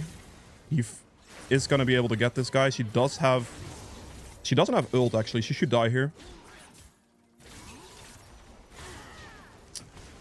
I'm going to E into this guy. Hopefully my Jinx gets here in time with the trap. She does, so I should be alive. Perfect. Very nice. I know Eve didn't have ult in that position this time, so that's good. I can just heal off the Scuttle, or yeah, the Scuttle, and then do the plant as well. I don't have smite for another 30 seconds. I'd rather not dragon here, to be honest. Is my pet really not going to kill that? Are you serious? Dude, scumbag pet, I swear. I'm just going to ignore the dragon, it's fine.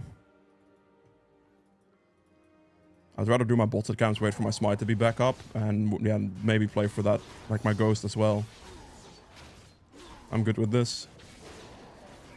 Ryze going top here definitely doesn't want to make me do dragon even more, because Ryze going top and Diana being mid makes that problem very significant for us.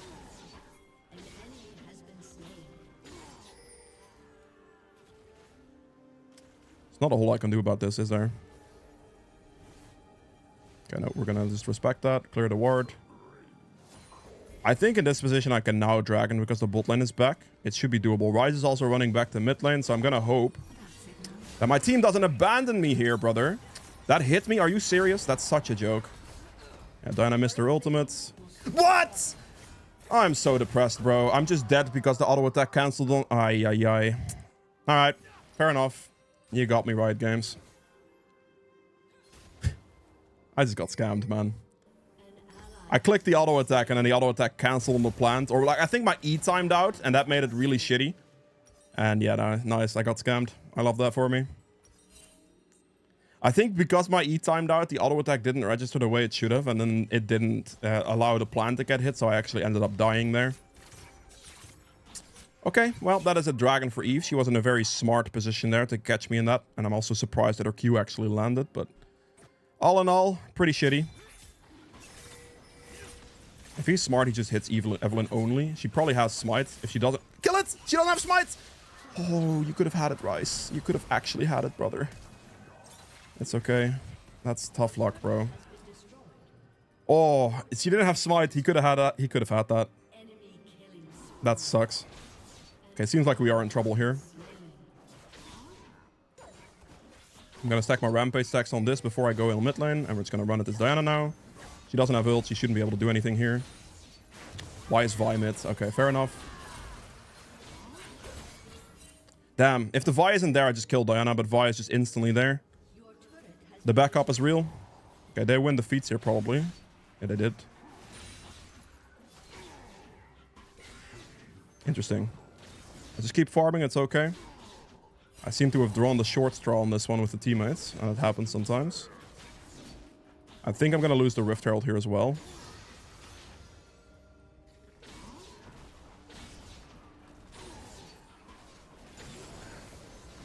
Smite upgrade. There's a chance he's doing this. Okay. That's going to be control ward. She's going to put 4 auto attacks into it. Can you help me, please, Camille? Like, actually, genuinely, Camille. Are you serious right now? This is a joke, right? Please kill him, okay. There is no way my Camille's not even here. I just got trolled again, bro. This is... Okay, this is getting a bit infuriating. I'll not lie to you. It keeps happening. I almost died there again. Okay, we're good, though. We're good, we're good. Let's pick up the Rift Herald. We go for the fight. E after this Diana. Okay, she died. That's good. Go for the Vi next. She died. Perfect. And then we look for the dive here. We don't look for the dive here. Okay, no problem. We'll take a topside camp then. Eve just died with her Magi stack, so she should have nothing now.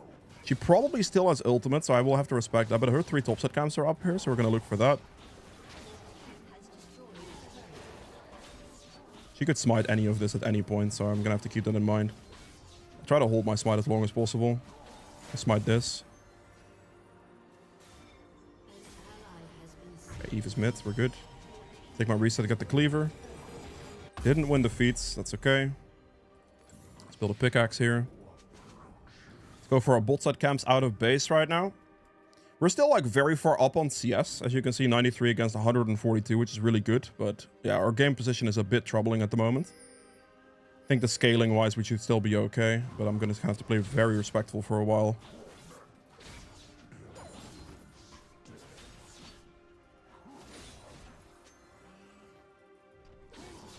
Okay, Eve is bot lane actually.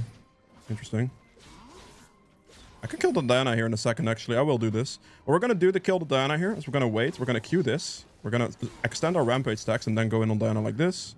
Eve will be here as well, but I don't think it's going to be a problem. We're going to click Ghost as well and just get the damage in because the Eve is going to be here soon enough. Kill her. I'm going to die here. Yes, I will. I kind of expected my Zyra to be a little bit faster. I also didn't really respect the Eve enough. I didn't think she was going to be there that quickly. She was there actually like instantly. She didn't go for like Krugs or anything. She just instant turned around. So I maybe walked over a ward somewhere, which I think is what happened. I did kill the Diana, but I did end up dying for it, sadly. I think he should be able to kill the Eve. Oh, never mind. She has ult. I don't think that chase is going to work. This would be an angle where Jinx has to move, but that's not happening. So I think my Ryze is dead. Yeah. Okay, no problem. Eve is definitely picking up a ton of kills in this position. She got one on me there. I misjudged my Zyra's tempo to be able to rotate for that play. And I also misjudged Evelyn's tempo, and that's probably because I walked over a ward somewhere. Instantly top lane for another kill. Okay, Eve is getting a bit too much right now. It's getting a little ridiculous. It's a bit scary.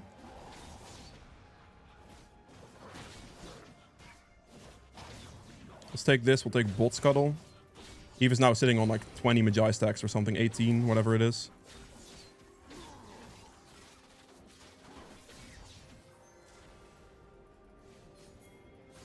I would like to go for the Diana here. My thing timed out. My Zyra is also in Narnia, which is probably going to kill me now.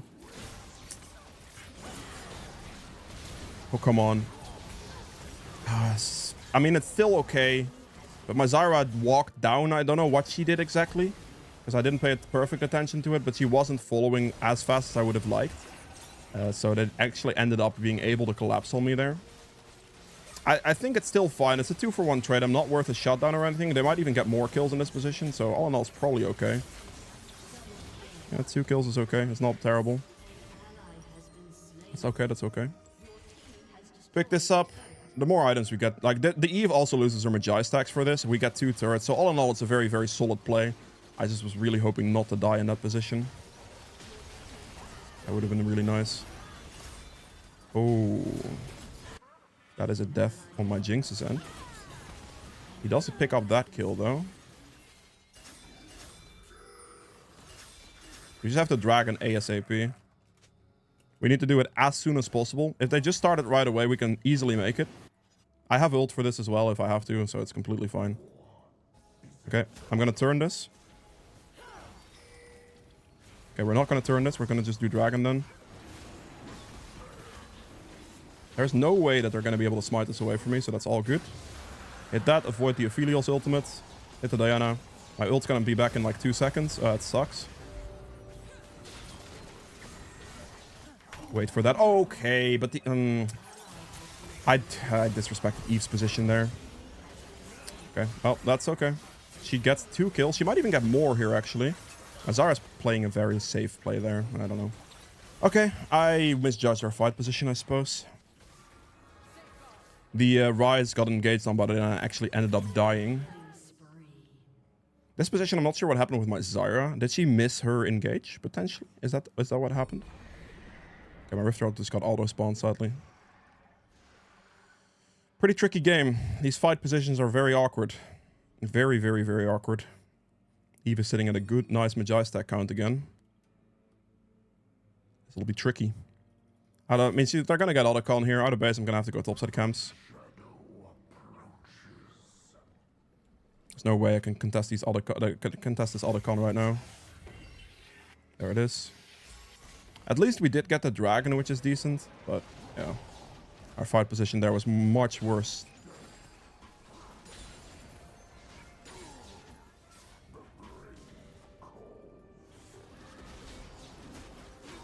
Okay, good.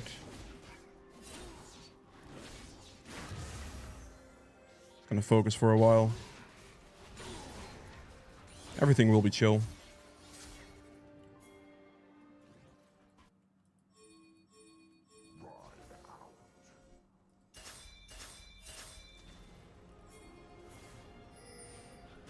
Please, Camille. Don't let his Eve live, please. I beg. Nice, thank you. She was like quite slow, so I was like worried she wasn't gonna do anything. Ult her? Didn't ult her. Okay, we're gonna go for the rest of the Sky's topside camps then.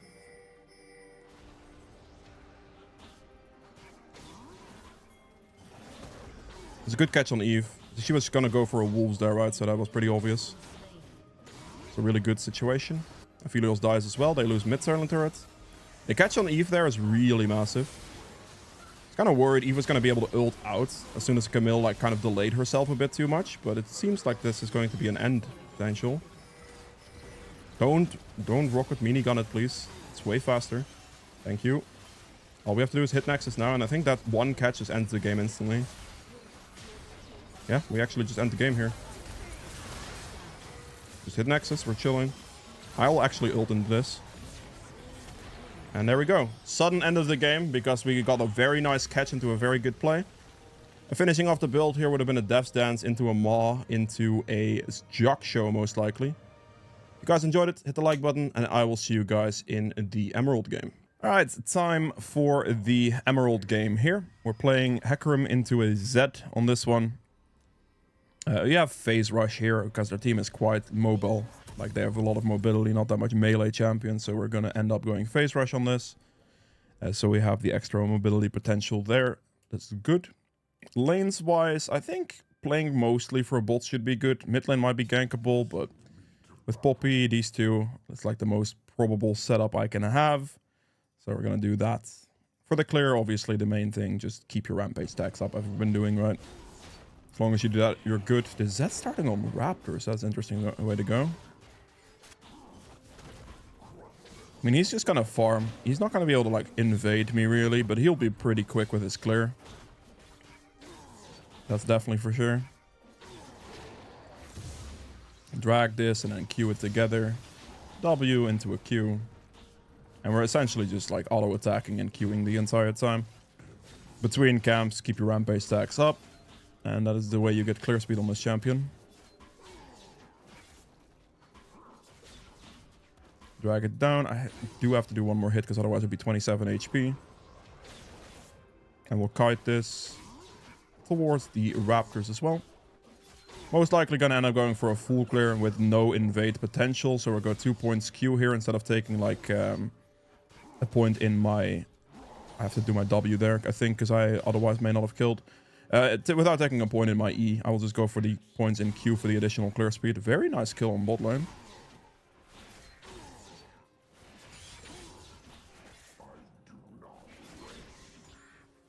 Well, since I think the bot lane gank's not happening right now, we'll do Crux first. The reason we do Crux first is because this way the second sequence should respawn a little bit better for me.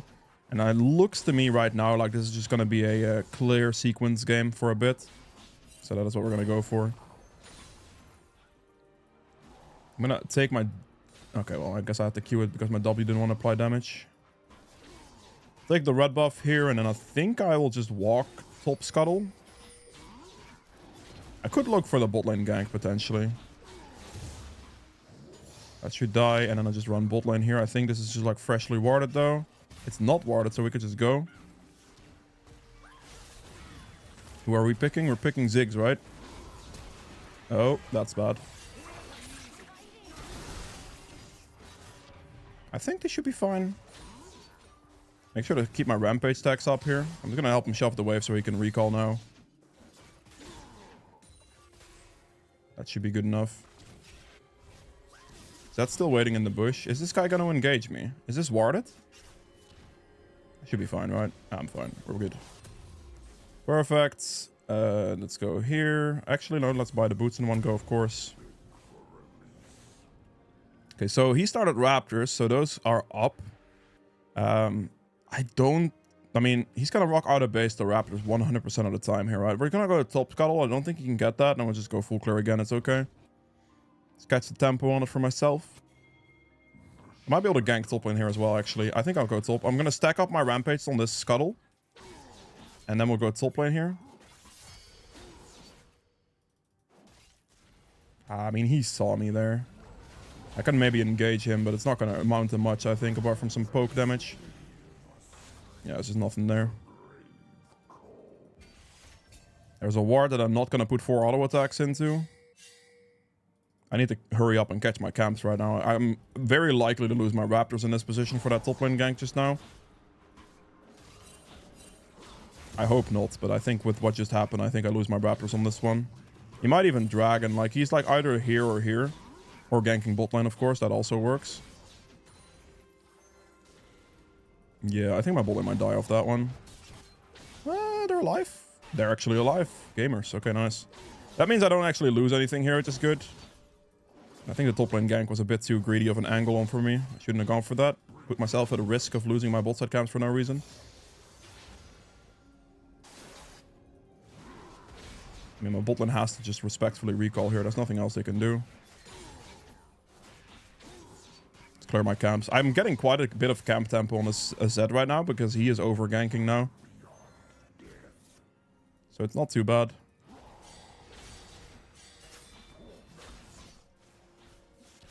I mean, the TF is gonna like ult top lane. You are a little scumbag, bro. I mean, I can't really do anything in this position. I mean, you're gonna try to fight me, that's fine with me. I don't think he has his W up either. Yeah, that's just a hard end, brother. That's a good block, at least. This guy should die too. He doesn't have an escape anymore. Nice, good double kill.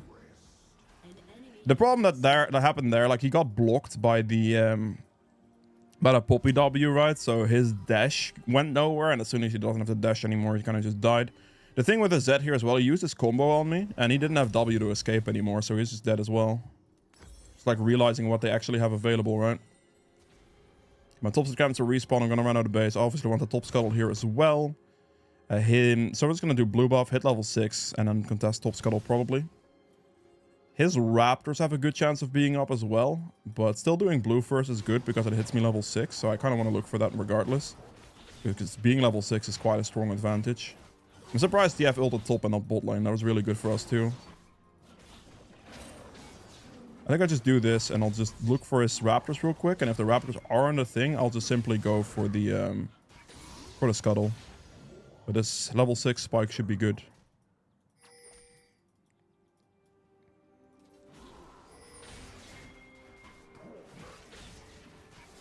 Just a nice Raptors angle for me. Gonna smite that and leave. Go top scuttle next.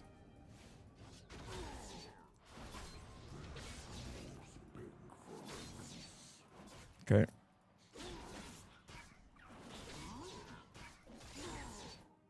I could maybe go for this. That's a good flash. That flash pretty much secures that I can't do anything. I'm just gonna do this in 10 seconds. If he can ward here, that'd be really good. A ward would be really good on that right now. I'm trying to still ask for the ward. If he wants to place it, that'd be really good. I mean, he might do dragon in this position. I wouldn't put it past him there. I think my risk of losing my bolt set camps is pretty real here. There's still a ward in that position, but he could definitely get past it pretty easily. Okay, we pick this up and we just have to full clear now. I'm just gonna have to hope that my bolt set camps aren't gone at this point. That's pretty much all I can do.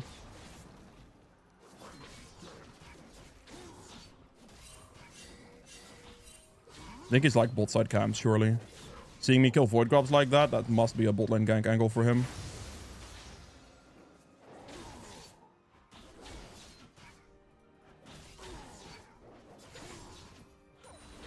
Just kill this.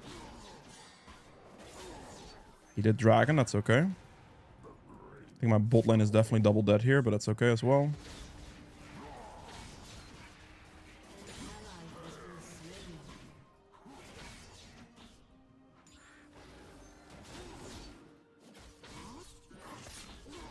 Their bot lane is low. If they overstay, I can go for something here, but if they don't, like if they recall now, that's just nothing I could do, right? Just pick up the red buff here. And we have Scuttle spawning on top side soon as well. There's nothing on bot side going on now, so I just think I'm gonna instantly recall after this. I accidentally put an E point in my E. That should never happen.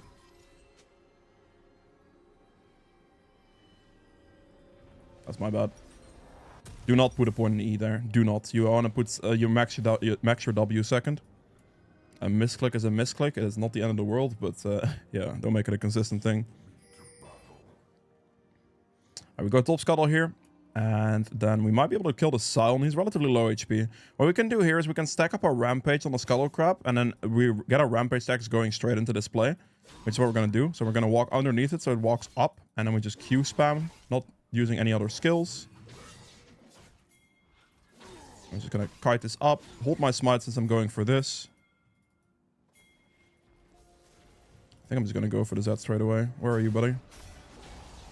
My Rise is moving, so I can just fight him here. His shadow placement is not very good right now, so he should just die for free. And right there at the end, I ult him. The reason I ult him is so he can't ult, and he can't start juking because he gets feared right away. I don't really care about getting the kill there. Like, Akali gets the kill, I don't really mind. Right here, I just take his topside camps and just get my lead that way. Right, I do this, and then I just full clear my own camps again, and we are in a very, very good position. Walk this up. He is playing incredibly safe. Alright, I'll take a flash. No worries. Yep. Absolutely fine. If that's a flash, I'll take a flash, you know? Alright, perfect. We have Shojin soon, but my entire jungle rotation's up. And if you look at the objective timers right now, they're all quite a while. So I really should just clear my camps now and then recall afterwards to play for the objectives, you know? No reason to, like, recall before I clear my camps here.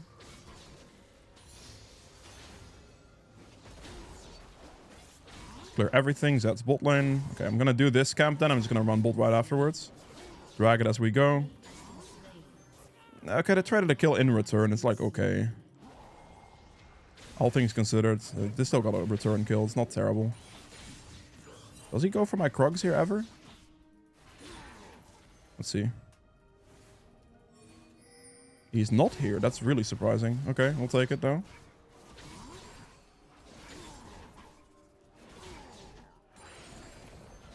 Okay, let's just recall. I have nothing else in this position, so we're going to build a Shojin.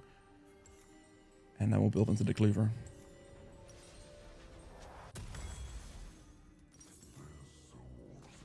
Blue buff. His topside camps are also spawning. I kind of want to play for his topside camps next. And then maybe look for a dragon like right afterwards. We can invade his red poppy. I'm gonna do this camp to hit level 10, and then we can look straight up walk to his red buff. I think that should be very much fine. I can smite this one as well because I have an additional smite, and I just want to kill this quick. And then move. Okay, points in W, of course. This is a good kill. He should die for free. Very nice. And then I'll take his entire topside camps. After taking his topside camps here, we can simply look for Dragon. And we're in a very good position. Let's take his entire topside now. And then we take the Dragon as well. And he should be in a terrible spot. We're like outpacing him pretty massively here now. Being seen doesn't matter. He ults bot. Senna probably dies off that though, sadly. If she gets a return kill, that is immensely good, but she probably won't. No, she doesn't. Kinda need to play like bot, Scuttle, and Dragon here. My topside camps will be up, but that's okay. I don't think he's gonna be able to take those.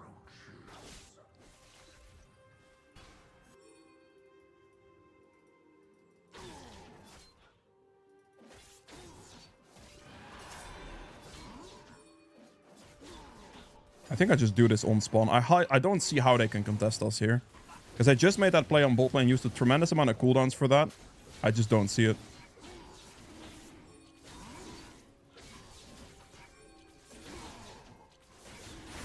Let's just take this and I'll go for my top side. I think he's going to be like here. I can just run directly there and it should be fine for me to contest.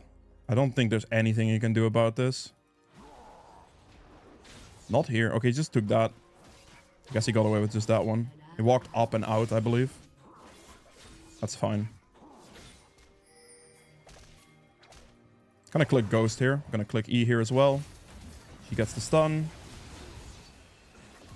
Very nice. We just run for our bot side camps now. We're gonna lose first turret, but that's okay. There's no way I lose feats with this situation because I will always win the objectives. There's just nothing he can do about it.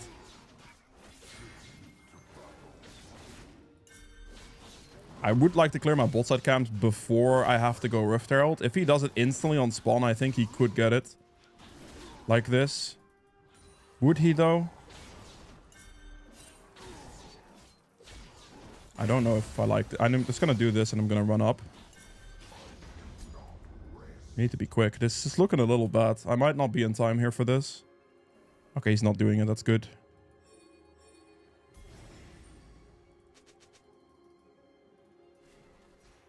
I'll have a tier 2 smite. He doesn't, so I should easily be able to win this one.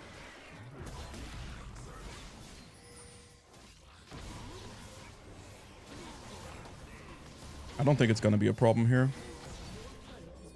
Don't leave, don't leave, don't leave, don't leave. Please just don't leave. Okay, good. We pick this up. Pick this up and run at this guy. Oh, she got hit by the bomb. She doesn't get hit by the bomb. That's good. Go for the pike. I couldn't sidestep it fast enough with my face rush there, sadly. I don't have anything here. I think I just clear his camps. I took the Rift Herald. We won the feats, but I couldn't help my Akali out of that thing alive anymore. Let's go for his topside camps here, though. I keep punishing him for, like, all the things, so he keeps losing CS. Make sure that I don't walk into that one. That is mildly infuriating, I will not lie. If you can get it, you can get it. Oh, she doesn't get it. That sucks. Holy moly, man. They actually didn't die. That's crazy. Both of them got the 1 HP. That's so unfortunate. I mean, I am out of potential to fight here, right? So it is what it is. Clear my topside camp so I can afford a new item. They got really lucky there. Like, really, really, really lucky. That's crazy.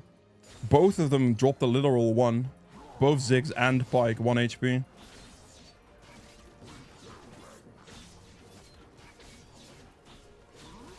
It happens.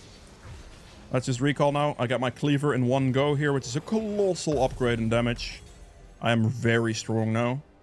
Gonna look for this boots upgrade as well. We won the feat, so that's huge. These boots are criminally OP when you win the feats. Okay, I mean, we won this. They did get first turret. They're gonna have some good turret pushing with the Ziggs, but it's not gonna be a big deal. I'll do this and I'll kill Twisted Fate, I think.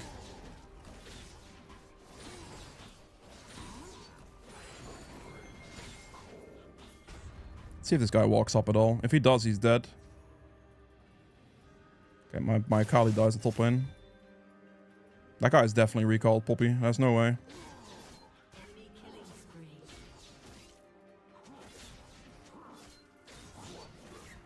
Let's take this guy's bot side camps. I believe it should be here. It is not. Okay, let's check this as well. It's also not here.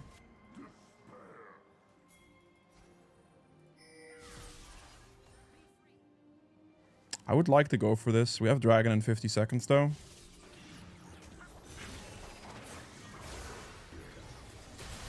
I'm gonna go for Pyke first, help my ADC as a priority.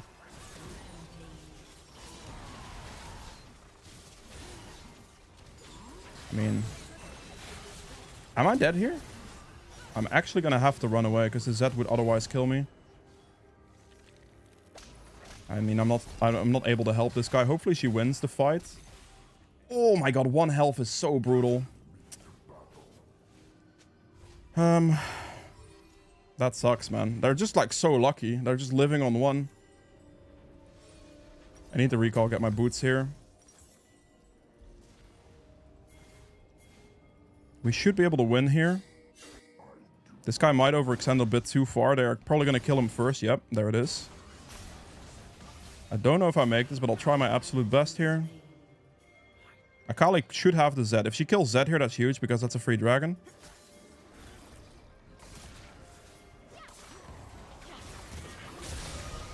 Come on, Akali, you have that one. Get the Zed as well. Okay, I'm just going to get CC locked and die in this position. There's nothing I can do. Damn. My survivability there wasn't good enough. And we apparently couldn't finish Zed before he got the one-shot me with his ult still. Okay, that's a kill. We'll take it. Is she dead? Scion Flash, okay. They're getting seriously lucky though, bro. Like, that's crazy, no? Like, how lucky is this enemy team? Okay, Senna is a little bit too long on mid lane, I believe. He doesn't have flash, yeah. Damn, man. Crazy stuff. The RNG of the gods on the enemy side here is wild. I think I have to just place the Herald topside here. If it goes topside, they like one of them will have to respond to it, and I could just go this. We have TP in 13 seconds, okay. I'm gonna do this camp, hit level 14 and get my rampage stacks up.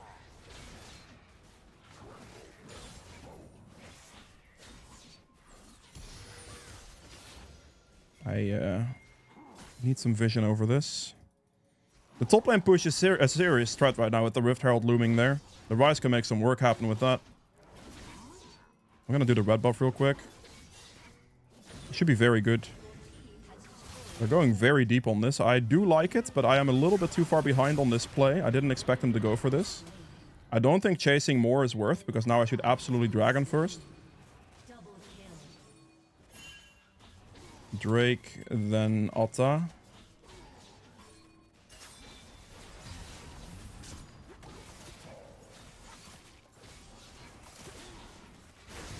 Don't care that I don't get the last hit there. We have to do this as well. The enemy team is dead in this position, so this should be very good for us.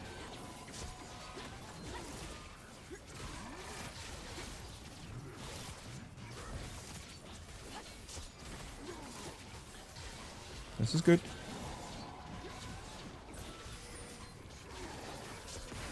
Very nice. Take the Scuttle as well. And I'll take my topside camps. I'm level 15 here soon. I just run straight to my wolves. Get my topside camps done here, and then...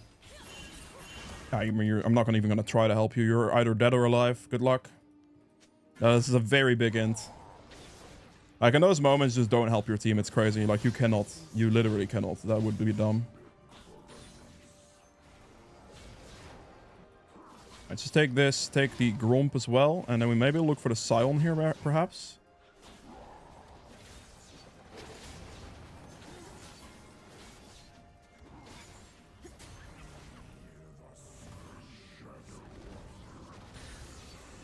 I mean, he is not going to be able to get out. I'm going to be able to block this, and then he's just dead. I made sure to walk ahead of him to block his ultimate, right? I don't think he has the damage potential to kill me here. Nice. Good. He goes next wave. I don't care. I'm just going to recall in this bush. Build whatever components I can off this. And then out of base, we can take these two camps to hit level 16, I think. If no one takes it from me right now.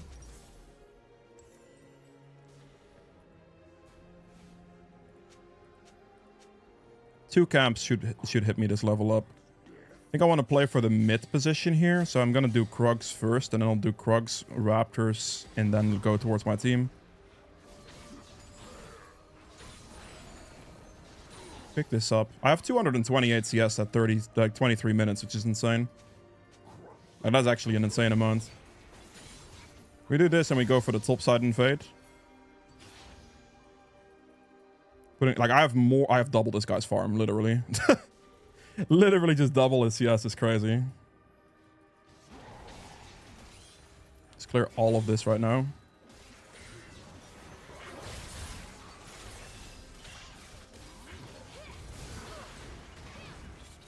I mean, I have to walk all the way through it. It's completely annoying. Go for the TF first, of course. And the TF's live. Okay, make sure to finish him. I might be dead to this guy. I will just suicide for the rest of it, I guess. Like, that hook back in, I think would have given me enough turret shots taken. Plus, like, I think I would have died. I think dying for what I did there and just finishing off the Ziggs as well was the best call. Because this way, at least our wave clear is gone. So my team should be able to clear out this. If I didn't get hooked back in, I wouldn't have turned around. I would have just fully ran out and left it at that. But because I got hooked back in, I think that is the only play I can realistically make. Which is why I made it. That's good. Not bad at all. We have the Baron spawning in like 10 seconds. I did give a 1,000 gold shot onto the Ziggs, but I don't think there was a way to avoid it. Sometimes it do be like that.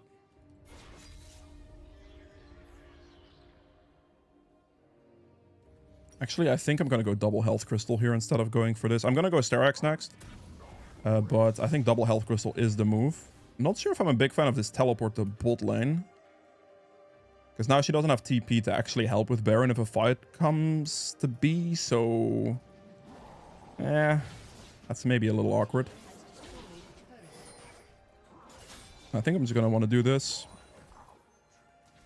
I think doing it here is okay. We have a good enough vision control to the... Oh, okay, well, that's annoying. And they're going to go bot lane here, surely. I think we just do it. I don't see how they can contest this, honestly, still. Even that TF... Even knowing we're doing it, I don't know what they can do. Go on Z. That does nothing. Smite it, good. We just have to play dragon here, and then after the dragon we're good. Shove midwave out. Cat bot scuttle, look for blue buff here as well.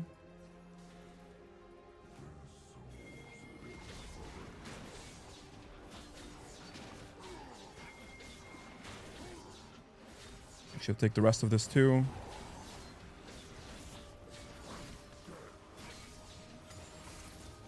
I mean, I think I'm just going to do dragon here in this position, right? 260 CS at 26 minutes is insane.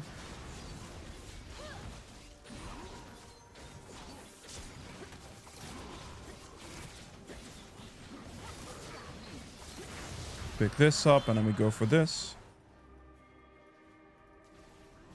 I'm just going to run at the Sion in this position. He could not ult out of this one, I think. Not going to let him ult out of it.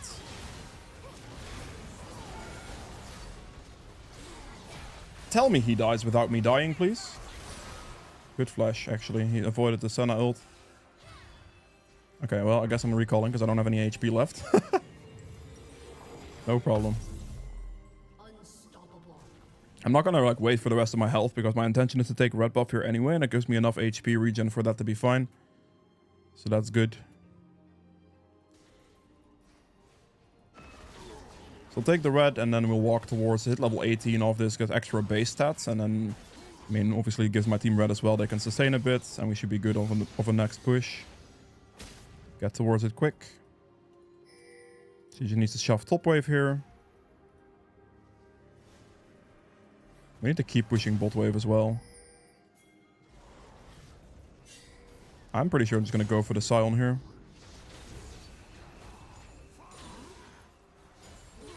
Put the Baron pressure on the bot wave, because the mid lane siege is just doing nothing for us, right? So that is completely pointless, so we just want to hit turret. Can we just auto-attack the turret, pretty please? Thank you.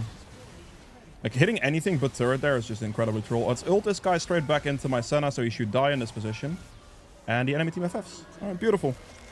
The clean, good map tempo game of Hecarim.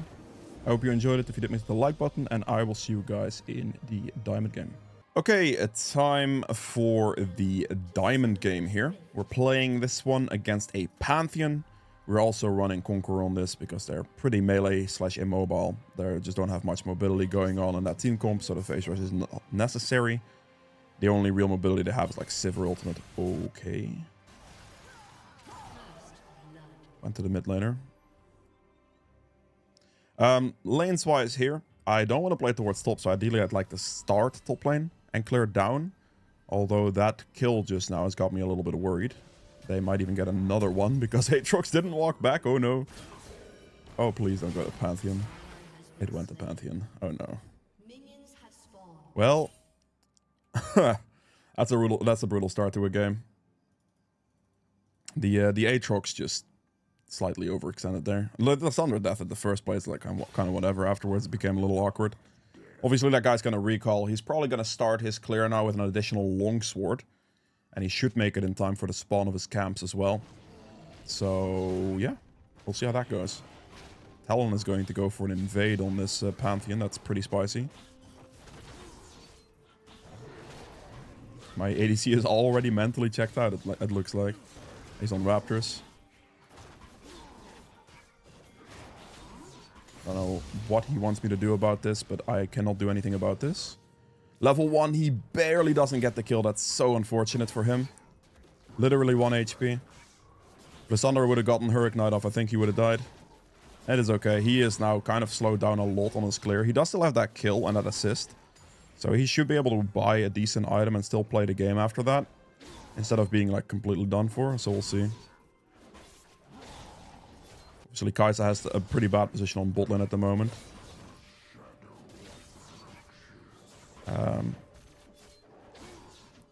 Take the point in E in case that bot lane gank becomes something, but like potentially possible.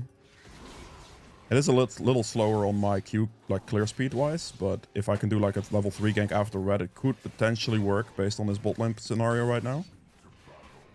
Because they're obviously like heavily pushing, and I don't think they've placed a ward just yet. At least I've not really seen them move for it. So after red here, I could just move.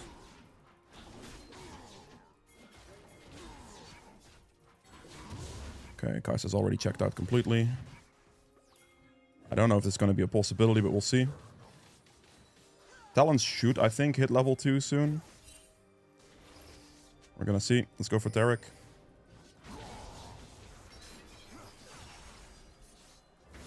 I don't think he has... Oh, he does have Flash. That sucks. Man. Okay, my Kai'Sa is very far behind there, sadly. She was like low HP, so I do get that part, but she still has Flash and Barrier. But yeah, I don't know. It is what it is. The Taric still had Flash. I actually thought he would have used it, but I guess he didn't. It was a good attempt at a gank. I took that extra point in E4, that attempt at that gank. It just didn't pay out. Unfortunately for me. Can do this and run back to bot lane. She does still have Flash and Barrier, so she should be okay here. She don't just run towards me. Oh no. I mean, okay. I'm using the sweeping trinket to just like see exactly where she's running to. Okay, at least my Kai'Sa still gets an assist. The wave is terrible though. I can't even fix it because the Pantheon is going to be in this position. Damn. That's brutal. Alright, no problem. We take this, we take a longsword, we go back to our camp respawns, and that's where we're gonna go for. Just gotta be as consistent as we can be.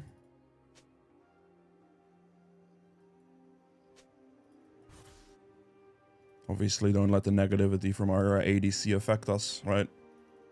Like, this guy is mental boomed in the first second. I mean, he does have talent support, I'll give him that. His Raptors could be up. Oh no. Okay, that's definitely a kill on the Sandra. I cannot go for Raptors now either, because if I go Raptors here, I would just die to the Taric.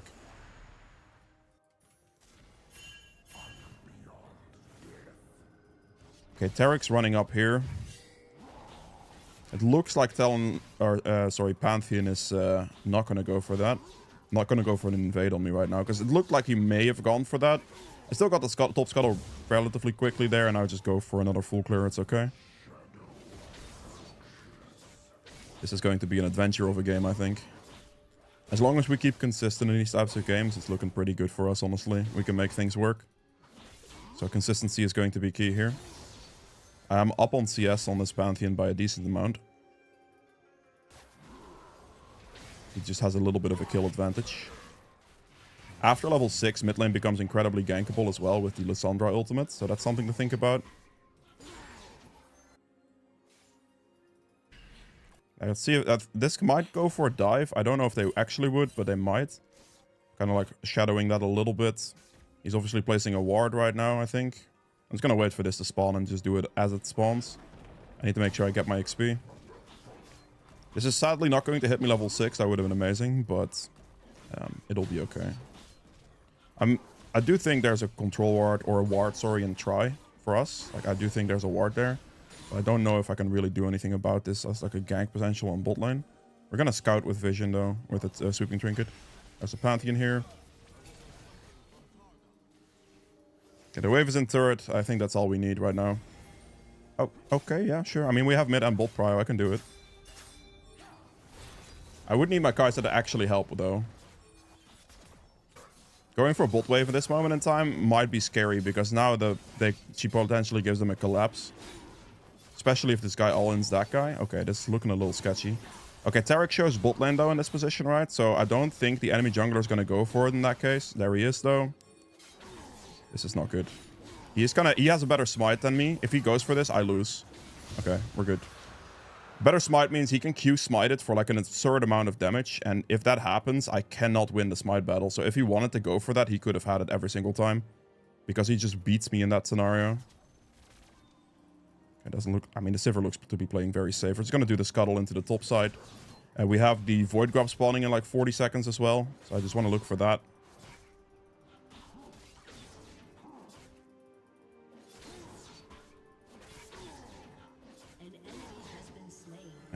Pantheon is over here. What is he going... Okay, I mean, I'm just going to go walk for my blue buff. I was planning to help my Lissandra push, but she didn't want that, I guess, because she danger pinged me, so... Yeah, here we are. It's okay.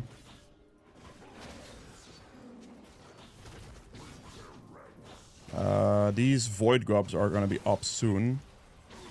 I have an extra stack on my jungle item here, so I can get the smite upgrade from this. And the blue buff. See if he's doing it right on spawn. He is not.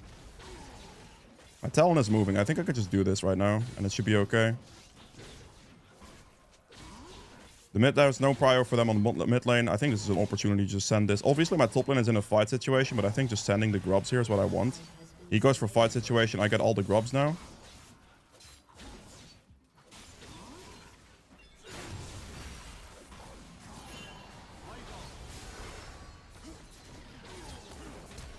Come on, bro. That Talon that went for nothing there. Okay, I'm dead.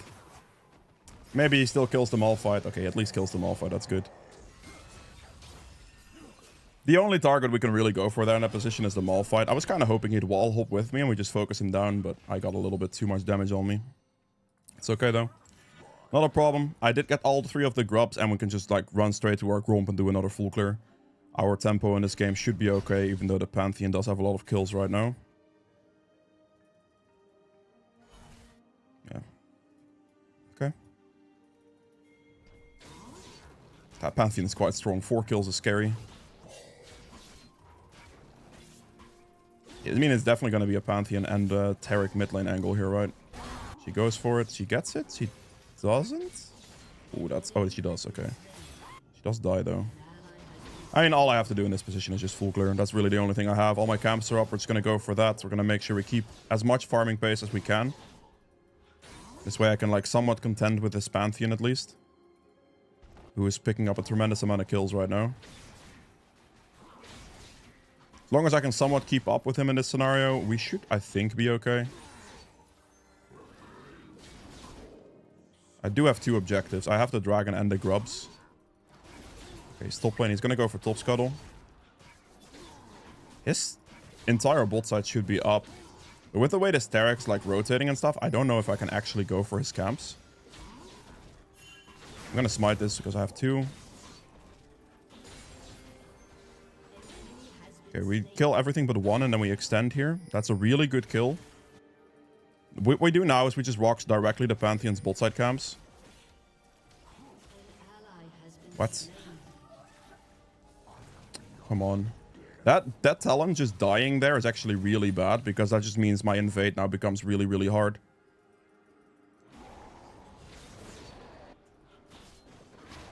Yeah, no, this is where the... Yeah, okay, this is where that problem comes in, unfortunately. The Terek defends the camp here. If I engage this, I get Pantheon ulted. So I can't, sadly. It's okay. Don't know if this is warded or not.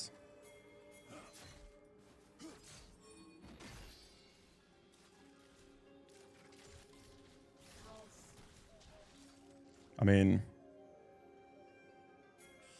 What are we doing here?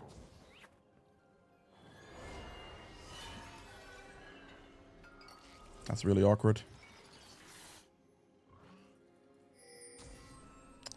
She just recalled as well, so... Huh. This is now really shitty. I wanted to like go in on this position here, but that wasn't gonna happen for us, it seems. I guess a dragon in 16 seconds is just what we're gonna go for.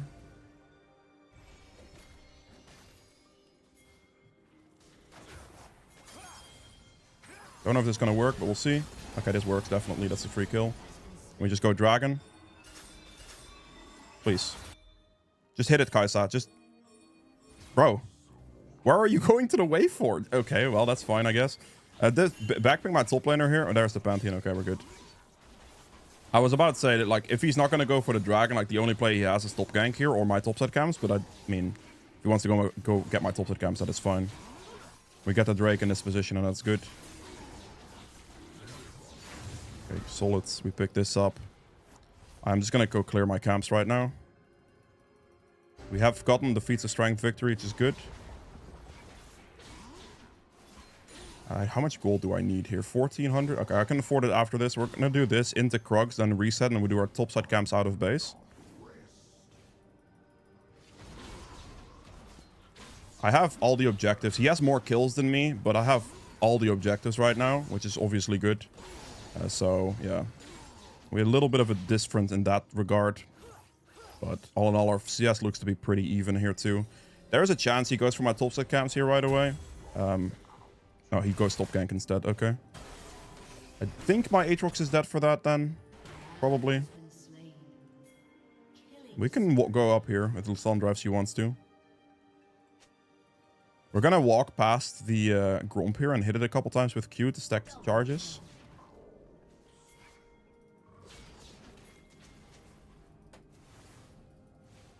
She not gonna E? Brother. Can you cast an ultimate, please? Whew. I was a little worried there for a second. Was her ult on cooldown? Did I like not look at the cooldown properly or something? Because I got a little worried that she was holding it for next game. I definitely got a little worried there. I mean, it worked out. We're happy, obviously. But I mean, yeah. They got to do a little bit more damage to me and I got a little worried. I don't know if her ult was on cooldown. I thought it was up. Like, by the time we went in, I thought it was already up. So maybe I misjudged it. It worked though, so I mean, obviously all is good. Right in that moment as well, I'd stacked up Q charges earlier. I try to always look to get Q charges stacked up so it's better for fight situations. And obviously try to double ult them. I really do want to go for this guy's top side camps. My bot side camps will spawn somewhat soon. But like, the Talon has a really good position right now, and obviously Raptors are up, his Rat's gonna spawn, and we want to look for any of these things. Why did you just... What did you just do? I mean, I'm obviously not going to go mid in this position. We're going to clear the rest of this topside scenario. I think that talent just misclicked like 35 times, but that's okay. He gets that kill. I don't know if he's going to go for my bot side camps, but we're going to have to trade for top side here. That's really the only thing we can do. We also have to be patient in this position because of the wave here. He's actually gone for his Gromp. Okay, that's really interesting. I mean, if he gets out, he dies to me. He's dead here.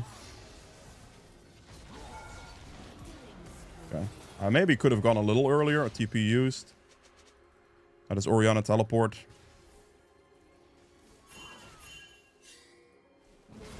I mean, she just went for the turret. Pantheon's up here. I'm not gonna fight this. She made the choice to basically overextend for that, and it is what it is, right? That's okay. That is a-okay. Let's get Cleaver. Let's go get my bot side camps right now, and then we might be able to look for this. He might be doing it. He might not be doing it. I'm not sure. I'm gonna run to bot lane because of this play right now. She's kiting them away from me, though. This might not work. We'll see. We'll see.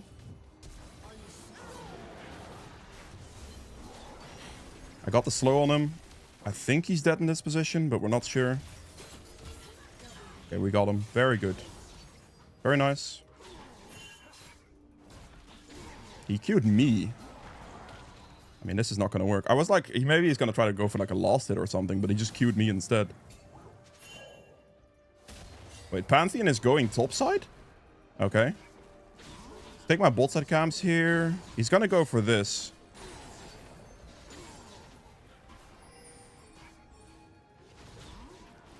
And top. Oh, okay, he's not starting it, I guess. I want to clear my bot side camps really badly right now and then go top side. We also have Dragon in 30 seconds, but if I can just sweep my camps right now, that'd be really good. Just get everything. Finish my item completion here in a second as well. As you can see, I'm very close. That's currently what I'm really looking for. And then I just want to play for Dragon in like 15 seconds. Unless my team dies right now, then I'm going to have to just do Rift Herald. I think I'm just going to have to do Rift Herald and give Dragon, sadly. The death timer there is probably bad to the point where I cannot contest it. Can I contest this? I'm just going to go do Rift Herald. I think I just have to give Drake because my team died mid lane just now. And that means I don't think I can contest it. The only thing I can really do in this position is just Olicon or Rift Herald. So I'm just going to do that instead and just trade it. It looks like I might not even get Rift Herald now because my team refused to help me with it. There is no way, right? That's crazy. Can I get some assistance? What is going on? Okay, well. Bro. Take... No. No. You take Herald there, bro. There is no way turret's the correct call, man. I mean, the Kai'Sa just committed to this and was about to die. We could just walk for Herald as a team and traded objectives. It's okay, man. It happens. Fair enough. Let's see if I can move this way. They got Herald now as well. He does get the kill, okay. All good. They didn't want Rift Herald, apparently. The enemy team was actually able to get both objectives, which is completely crazy, but... yeah, not much I can do about that, can I? I can ping however much I'd like, but if they don't listen, they don't listen. Oh, no. That is a Herald that I have to run towards, I think. Because that's going to be a second bounce here. Aatrox just walk back to base. They do get the bounce in this position. I'm just going to have to walk up here. I think it'll be fine to just go in. I think I'll just ghost in this position. It should be fine.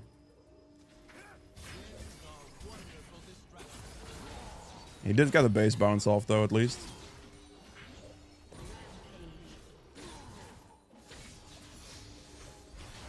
Okay, well, time to clear my camps again.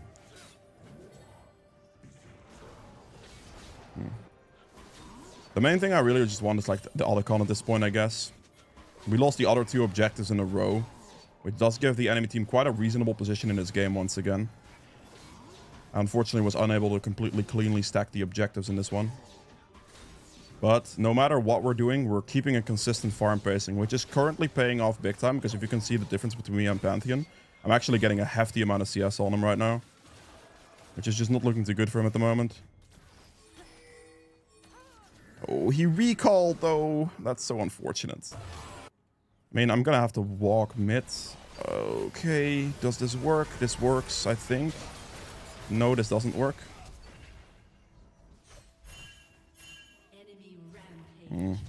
Talon recalled and Melisandre's bot lane no teleport, so I can't go in. Like, I cannot go into that.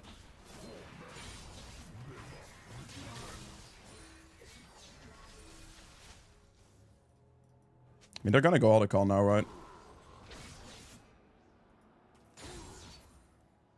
Trying to keep my rampage stacks up. With Lissandra here, we should be good. I just need to make sure that I play it with my Lissandra and not without my Lissandra. So patience is key here. That Talon is trolling. That Talon just hard griefed.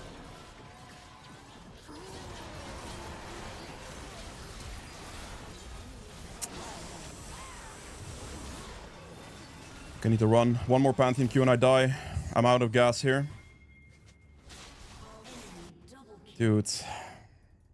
Yeah, I mean, my Talon just sprinted that, sadly. Lissandra went in after Talon died as well. He wasn't patient enough, so he just straight up died. If we waited for the Lissandra engage, we could have definitely done something, but he didn't, so then it became really awkward.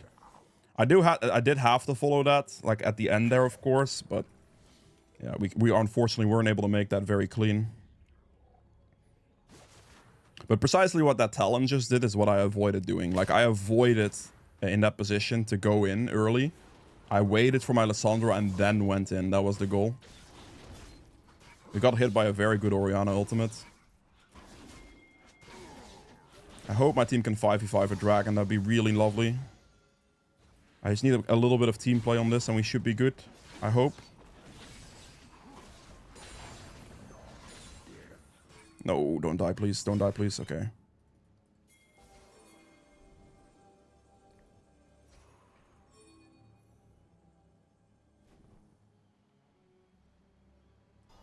Are they gonna go Otacon or what's the plan? Malphite is top lane here.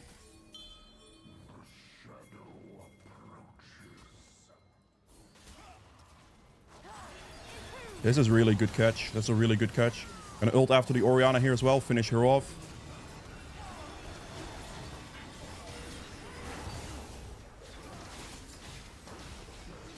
I should finish the Pantheon in this position.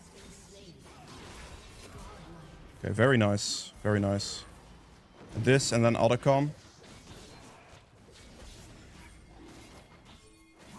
Go, do it, please. Hello? Brothers.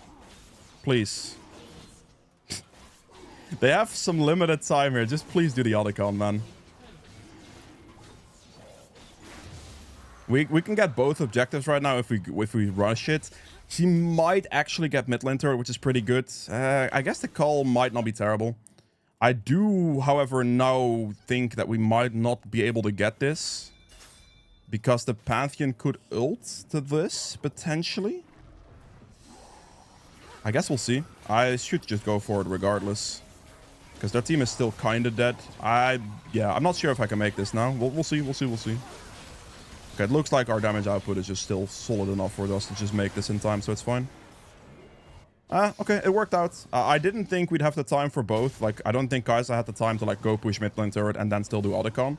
I think it was better to just straight up go Otacon, but it worked out, so it's okay. I guess I missed the one that misjudged the position a little bit. It's a really good catch from the Lissandra right there, though. Gets a good engage here, and then like the loop here, you know, get the engage on Sivir and then the engage on Ori afterwards, super free. So it's very nice for us. Pick up the Dev's Dance. And we keep going. Our bot side camp, 2 camps will spawn here. We have a Baron in 35. I have 3 dragons. Lost 1, but it happens. But I have 200 CS here against 137. Almost level 16 as well, which I think I should hit level 16 off blue buff at this rate. If I clear these bot side camps, I should be able to get blue for level 16, I believe. And that will be massive. But that does mean that I cannot lose any of my camps to my laner, so... The blue will be perfectly timed here as well, because I'll clear it after the... I'll clear it after the 25-minute mark, so it's a team-wide blue buff. Pantheon just ulted. Gonna create some distance first, because I can't engage this. We have to go for Orianna here.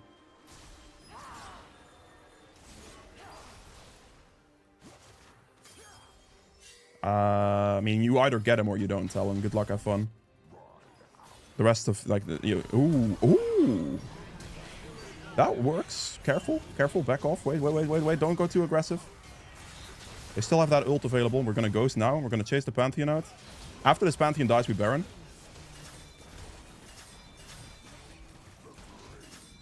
This is just insta-Baron. We have the Baron right away here. This is a really good one. There is nothing they can do at this position anymore to get the Baron. I just tank it, Malphite is bot lane. It should be completely free. In that position there, you always try to focus enemy jungler, because if the enemy jungler dies, you can just Baron for free. Very nice. Good Baron. Clean. Let's pick up the blue buff here.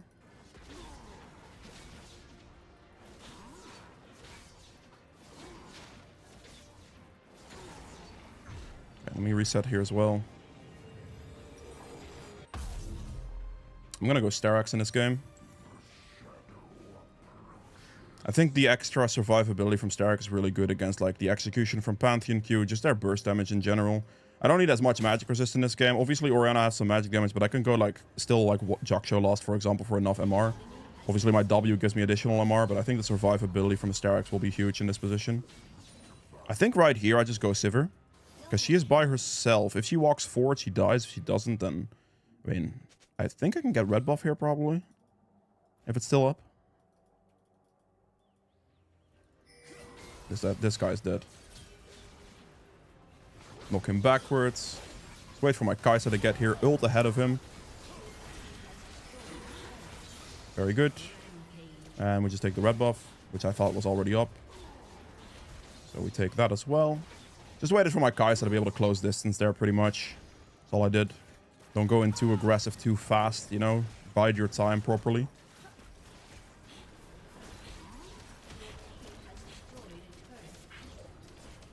Beautiful. We have Dragon in like 50 seconds. Okay. I need like 2,000 for that, so 1,200 more gold. I don't really have anything to recall for. Like, I could recall for, like, a pickaxe, but, you know. That's not really gonna add too much value at the moment. If I can just get my camps without, like, Aatrox sniping every single one of them, okay. I guess we're gonna have to do that, no problem. That last Q definitely would have killed it. I still have an extra smite, so that's why I smite it. Otherwise, I will have to accept the fact that he yoinks it from me. And that would be okay. But don't waste, like, don't have no smite for Dragon. That would be horrendous. Even if it costs me my red buff XP. Or my gold, and that type of stuff, it just wouldn't be worth. Okay. Ow. Ow. Ow. Jesus. Okay, I'm gonna have to work on this guy with my Kai'Sa together. Make sure that I play backwards with her first, and then go in afterwards. And finish him off. Perfect. That was a pretty decent Malphite ultimate. They just didn't have the follow-up potential to it, though. And there's EFF. Beautiful. That was it for the Diamond game. If you have enjoyed it, hit the like button, and I'll see you guys in the D1 Masters game. For this one, we're playing Hecarim into a Nocturne here, which matchup-wise is fine. The guy, I mean, doesn't do anything to me early game. I can potentially kite him. I can walk backwards and then ult back into a play to dodge his fear. There's some ways we can look to play this. Lanes-wise, I think playing for bot's probably what I'm gonna go for. I think Pantheon in this scenario is most likely just going to push the Yone under a turret, so the top lane gank is going to be pretty hard. And the bot lane with Braum should have pretty good setup against no mobility, because they just really don't have any mobility. No flash dashes or anything of that nature, which is also why we went for Conqueror in this instance, because they just don't have the mobility. They are like range champions, but once you get on top of them, there's nowhere for them to go, and that's still a situation that I think Conqueror is better, so that's what we're going to go for here.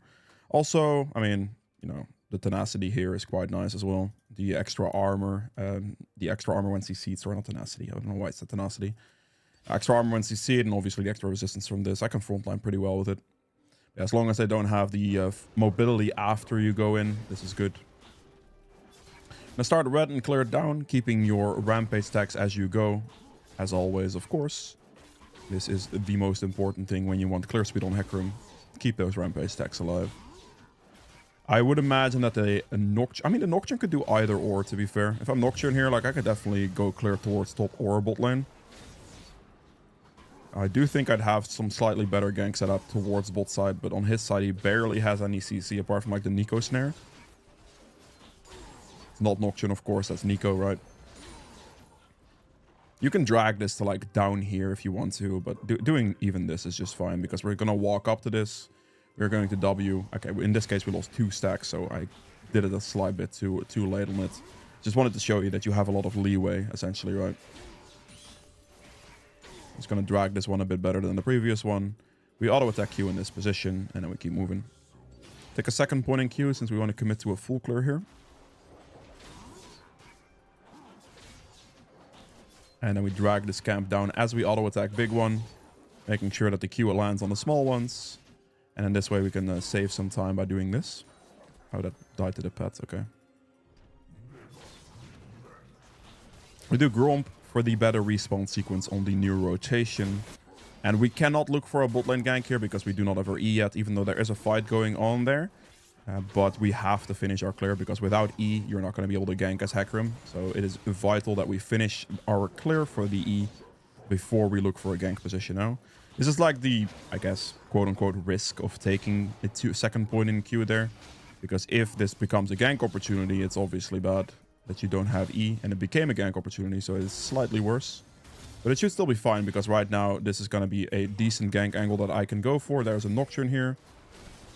Make sure to keep my stacks there. Make sure to get 1 Q off before I get feared. Their mid laner is moving. My bot lane isn't dead here, right? I think I can fight him in this position. Click the ghost. Run away. Can I run away in time? My mid laner is a little late. Am I still alive? Nope, I do die there. Okay, my mid laner had the priority of the gods, so I thought my mid laner would move in time, but she didn't. And yeah, she just didn't move at all, basically, until like the very last moment, and I misjudged the position. Maybe I should have assist pinged more to make that a decent play. The Nocturne actually just wins. Not very favorable for me. I assumed something at this ELO bracket that would have been a rotation my mid laner would have made right away. Didn't happen. It's my bad. I should have spam pinged more to hopefully persuade my mid laner to move next time. I'll keep that in mind. But right now, I'm just going to have to go back to our camps. 1 death early game happens. I misjudged our situation, and that's on me. Not a big deal. We do get our boots still on the first back, which is good. And we're just going to go catch our respawns here. As long as we keep our camp tempo up, it's still fine. Nocturne will be slightly delayed on his clear, but he obviously does have the kill and the assist at the moment. So in that sense, it's looking good for him. But I should be okay. Let me danger ping top lane just in case, because that's the one thing I think the Nocturne could gank right now. Just so my Pantheons are kind of aware of where he should be roughly. Because he had to like recall and everything, and I just kind of died. So he had to spend a bit of additional time to get back to his camp. So I'm thinking he's maybe like Raptors right now, like Wolves transition to Raptor, something like that. I say we have Kai'Sa mid, but it is Kai'Sa mid. For a second I thought the ADC rotated. Okay. We're gonna move to this. This is obviously the real one. That guy's low as hell. Why is that guy 10 HP? Okay, I'll take it. Good. Let's Dragon right away. This should be free. We have the priority of the golds in all of our lanes right now, so it should not be a problem whatsoever. Yeah. Gotta keep in mind for next scenarios, I communicate a little bit better. I shouldn't assume things would happen when they clearly don't. That's the only thing here. For me right now, we just Smite this, we instantly recall. My camps will be spawning once again. We just want to make sure we keep a clean, good pacing here. That is the most important thing we are going to look for. Take a pickaxe and move again. If I could have afforded this, I would have purchased that, but I cannot. So, just go back to our camp spawns, keep the pacing good, and you're always going to be fine. Even if you make a bit of a mistake in the early game like I just did. Gonna wait for this to oh, nope, we're gonna one top lane. Gonna run in with E. Okay, that's good. I mean, they couldn't overcommit. I had some time to spend there anyway, because there's just nothing. I mean, I would have waited for my camp no matter what. Ooh, I think it's gonna go here. Maybe Panth ult. Are you serious? I think I'm out of vision range, right? Why is the Kaisa here? What is going on? Whoa, brother. Okay, I'm coming. That is not what I... Whoa, whoa.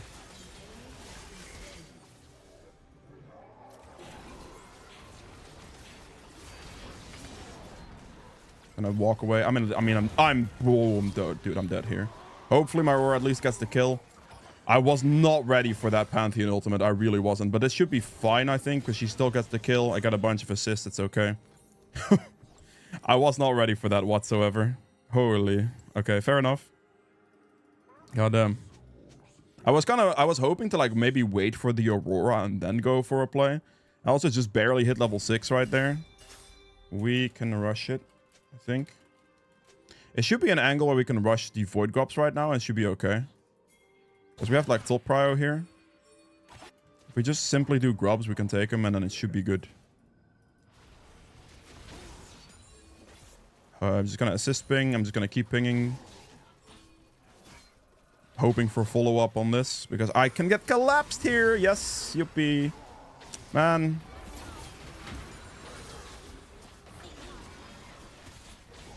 Man. Guys. I'm actually so sad. Come on. That's the one thing, like, that, I mean, this is not up to me. Like, it's just not. At least we got one grub, I guess, but that's just a fight loss. Please. Oh, that is not up to me. That's up to my laners. I spam pinged it like 35 times and it didn't move. So the Nocturne had the engage potential on me, and yeah, that did not play out very well. Okay, all we can do now is just go back to our full clear. Just do another round. It's all we can do. That is a really unfortunate situation, but it is what it is. It's completely out of my hands. I did as much as I could with the pings and stuff, and there was just no rotation happening. I got collapsed on first, and I just have to live with it. Really sucks. We have to do a full clear here. We cannot go for a top lane gank. We're gonna wait for this to spawn, because the spawn timer on it's low enough.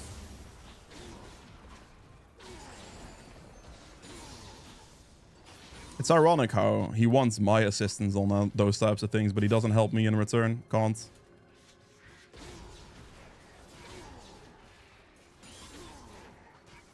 Okay, we just have to finish our clear. If I go for this top lane gank right now, I cannot. My camp tempo would be absolutely horrendous.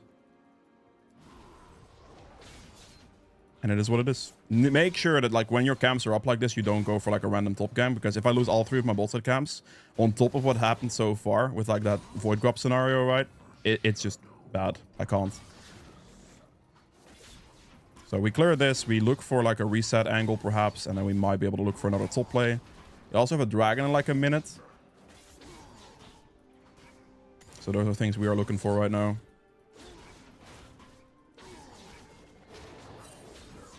Nico is bot lane. Cannot afford my item just yet. That sucks for him. Pretty sure his bot side camp should be up though, no? I mean, he does have red buff. I think that, yeah, see? His Raptors are up, good.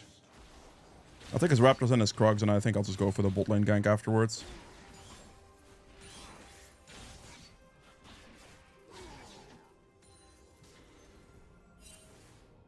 The wave is there. I'm gonna get seen, but I have to move to bot lane here.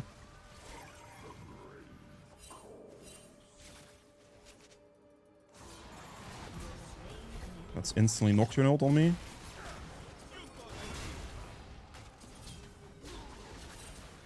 Wait, where's my ADC? Oh, my ADC is 1 HP. I mean, we should be fine here. Never mind, we're not.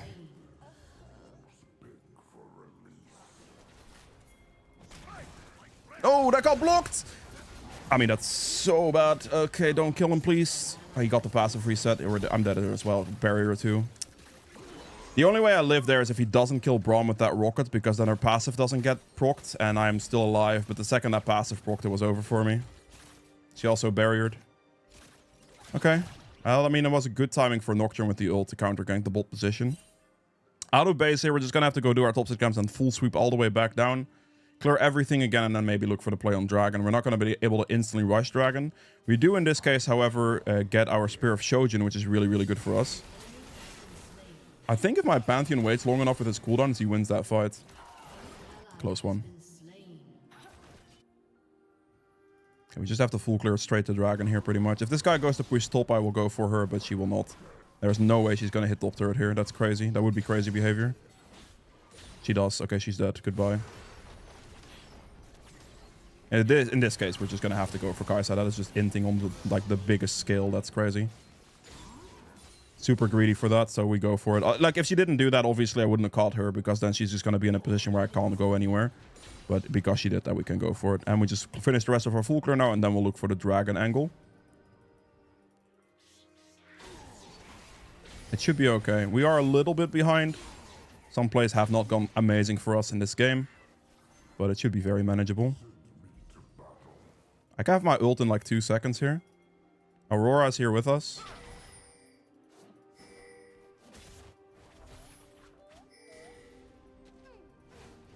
Oh, that's not the real one. There's no way. Yeah, okay, it's not. That's a little bit of a waste of my cooldown, I suppose. I mean, he's not going to Dragon. I'm just going to do my camps.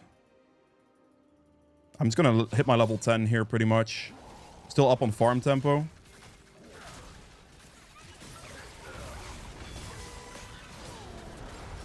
I have to go for Jinx here. Very good kill.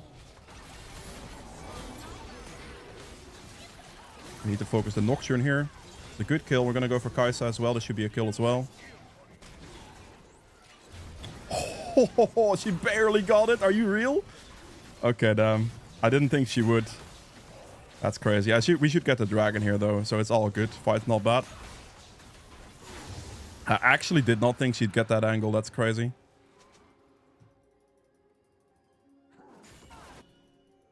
I mean, I'm just going to do the Raptors, because I know they are up. And then if this guy is like too far in mid, I can go for it. Otherwise, I will not.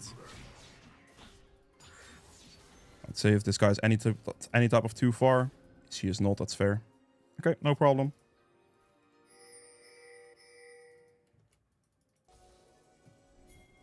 I mean, I think it's Nico, but it doesn't matter. It's not even Nico. This guy's just dead. That guy's insane. I'll take it. I just looked bot lane and I just saw Nico. I was like, is Kai'Sa really doing this? Are you serious? And she was. Okay.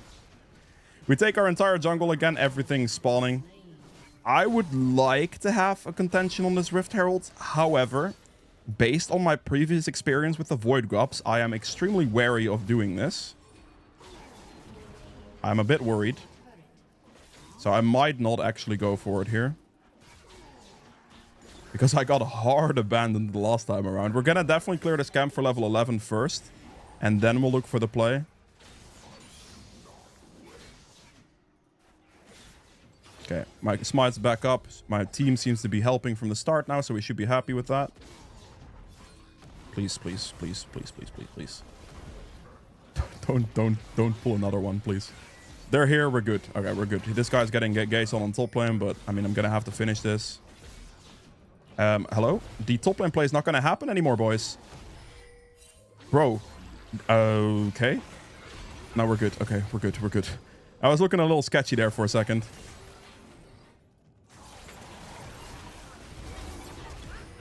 Okay, I mean, that's fine, right? It seems fine. I was hoping to avoid that. She's going to go the other way, which is fine. It doesn't do anything.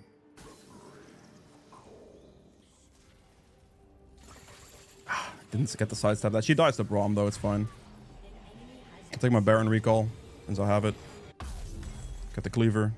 And we can move to our bot side camp side of base. She landed some goodies. I tried to avoid them, but she properly placed them, so that's fair. I have 11 out of 16 KP, which is really, really good. And we're just going to clear our bot side camps now. Actually, I might go blue, drag it down, stack my stacks, and go for the Jinx kill. Maybe bot scuttle as well should be up. I'm actually going to do it this way, because this way I can stack my Q. I can look for the bot scuttle, and okay, bot scuttle's not there. Bot scuttle is freshly cleared. I'm probably going to have to hit plant here. Kind of shadow my Aurora a little bit for a second, and okay, we're just going to go for this. Our entire jungle is basically going to respawn now, so that's kind of what I'm going to look at here. Topside Council spawn soon as well. Almost level 12.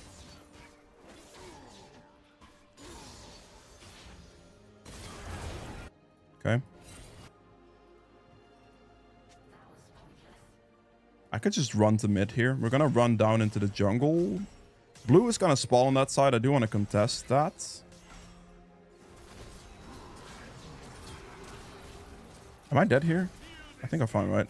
I mean, I'm dead. Like, I'm asking that question because I want to see if I have to ult there or not. Like, my question was more, am I dead without ulting? Yes or no?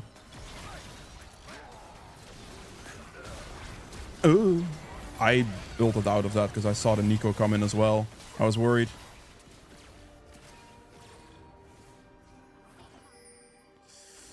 I'm too afraid to walk into that, honestly. The Jinx is 6 kills. I shouldn't disrespect her too hard. The follow-up on that was looking really questionable, and I don't know if I had the damage capability to kill Jinx before she kills me there. That's a pretty sketchy fight. The Nocturne Darkness made it a tricky one. Play for Drake, please. Pantheon lost. I mean, I guess he got Yonade.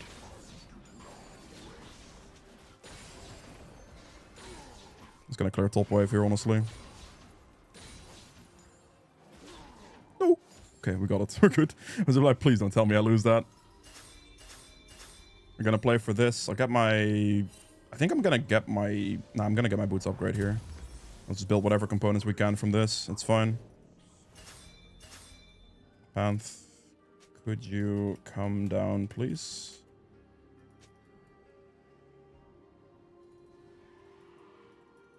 It would be really nice if you could come down for this one. I think it's pretty important. We have like Otacon soon as well.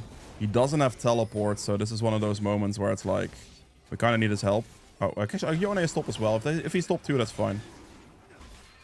I saw him a little late, but if they're both top 1, it doesn't matter.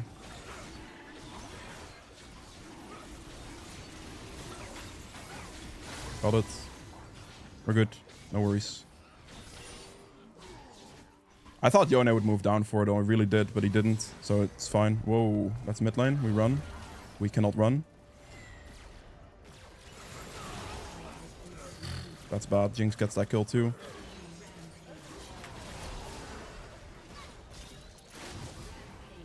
Surely my Aurora's not gonna be here soon, right?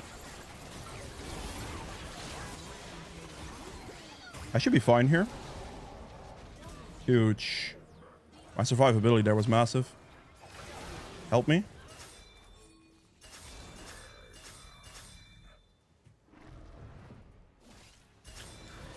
There's no way she's gonna go far mid wave the entire time, right?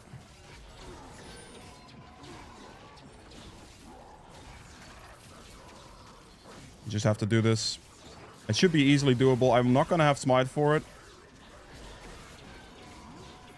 As long as we can burst it. I don't think they can make this. I'm gonna have to use my Rift Herald here, but it's gonna just spawn by itself. It's fine. The Otacon here is way too good, and I just don't think they can make it. Nocturne might have ult, but he shouldn't be in range for it. Okay, good. Rift Herald gets auto-spawned. I think I'm just gonna click it on the outer turret here. It's the best thing I can I just get it for free real quick.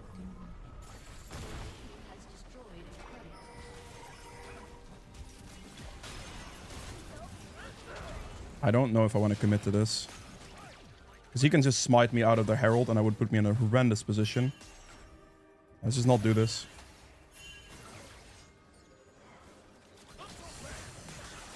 It's looking relatively bad. I would rather not do this, please.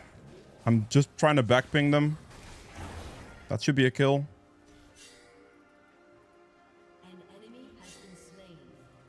Okay, we're just not going to engage that because I'm like half HP, half mana. I just don't want to flip that.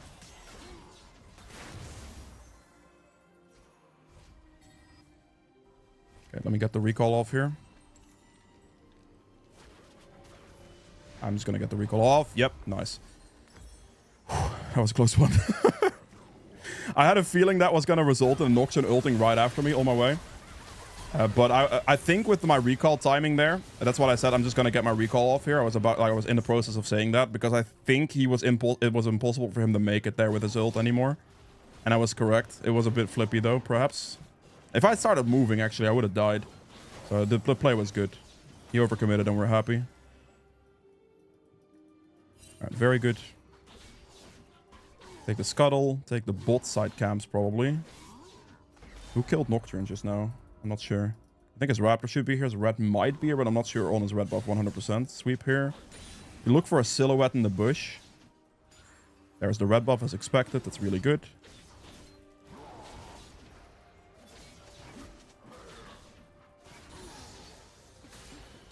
I think I'm going to walk for the turret here. If I help him with this and tank it a bit, it should be fine.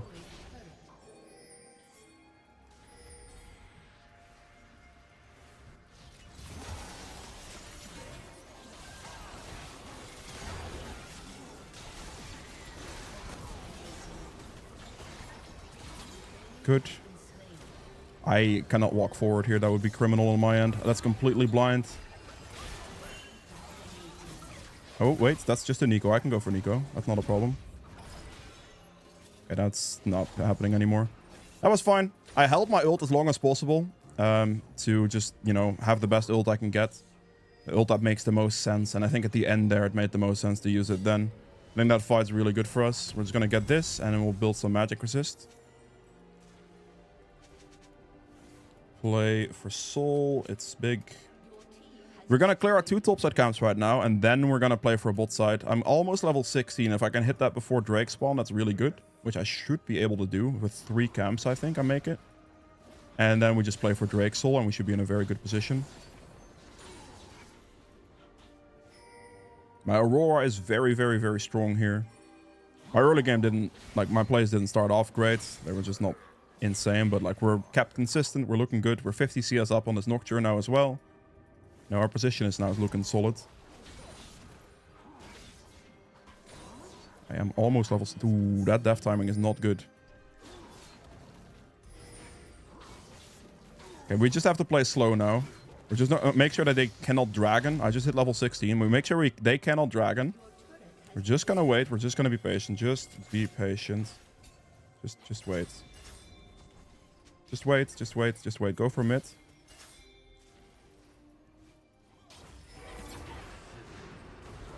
Okay, that's fine. He goes for that guy. That means he's 100% dead.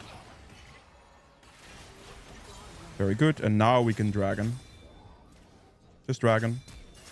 Okay, well, that guy is going to go for it. I'm going to click Ghost on this.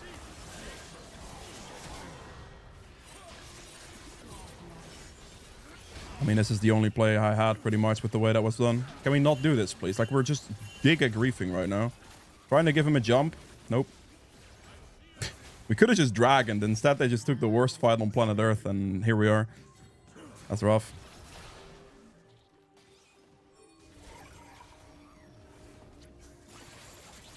That's a good hit. That's a really good hit. I got one. No, I was just... It just wasn't there. Barely outranged me on that. Barely outranged me on that. Nock is alive. I hope they can get it. I think Nocturne's gonna get it, but we'll see. Oh, I was just so close, man. It was so unbelievably close. That sucks so bad. Damn. I mean, at least we got Drake Soul, but... Yeah, what happened there is my team basically just hard griefed. Because we won the fight by picking off the Nocturne, but what then happened afterwards was really bad because we over-chased the fight. I ended up making the choice to commit with them at that point. Because if they overcommitted by themselves, I think that would have been bad as well. But because they went for that, like, we just don't get Dragon for free. And it just became a really awkward fight situation because we just ended up losing because we were super split in that fight scenario, right? And because we were super split, the enemy team just got to win that, sadly. So, yeah, let's move here.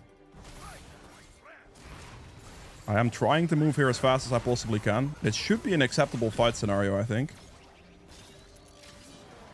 Oh, come on. Damn. No, what? That's... Okay, the trap lasts forever, my bad.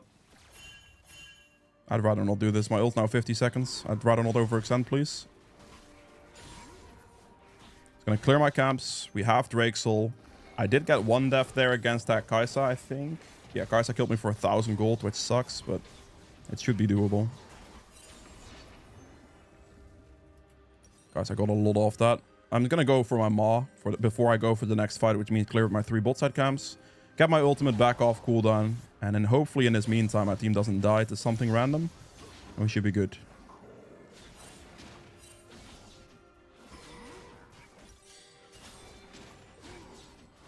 Please be just a little bit patient. This is such a good item spike for me.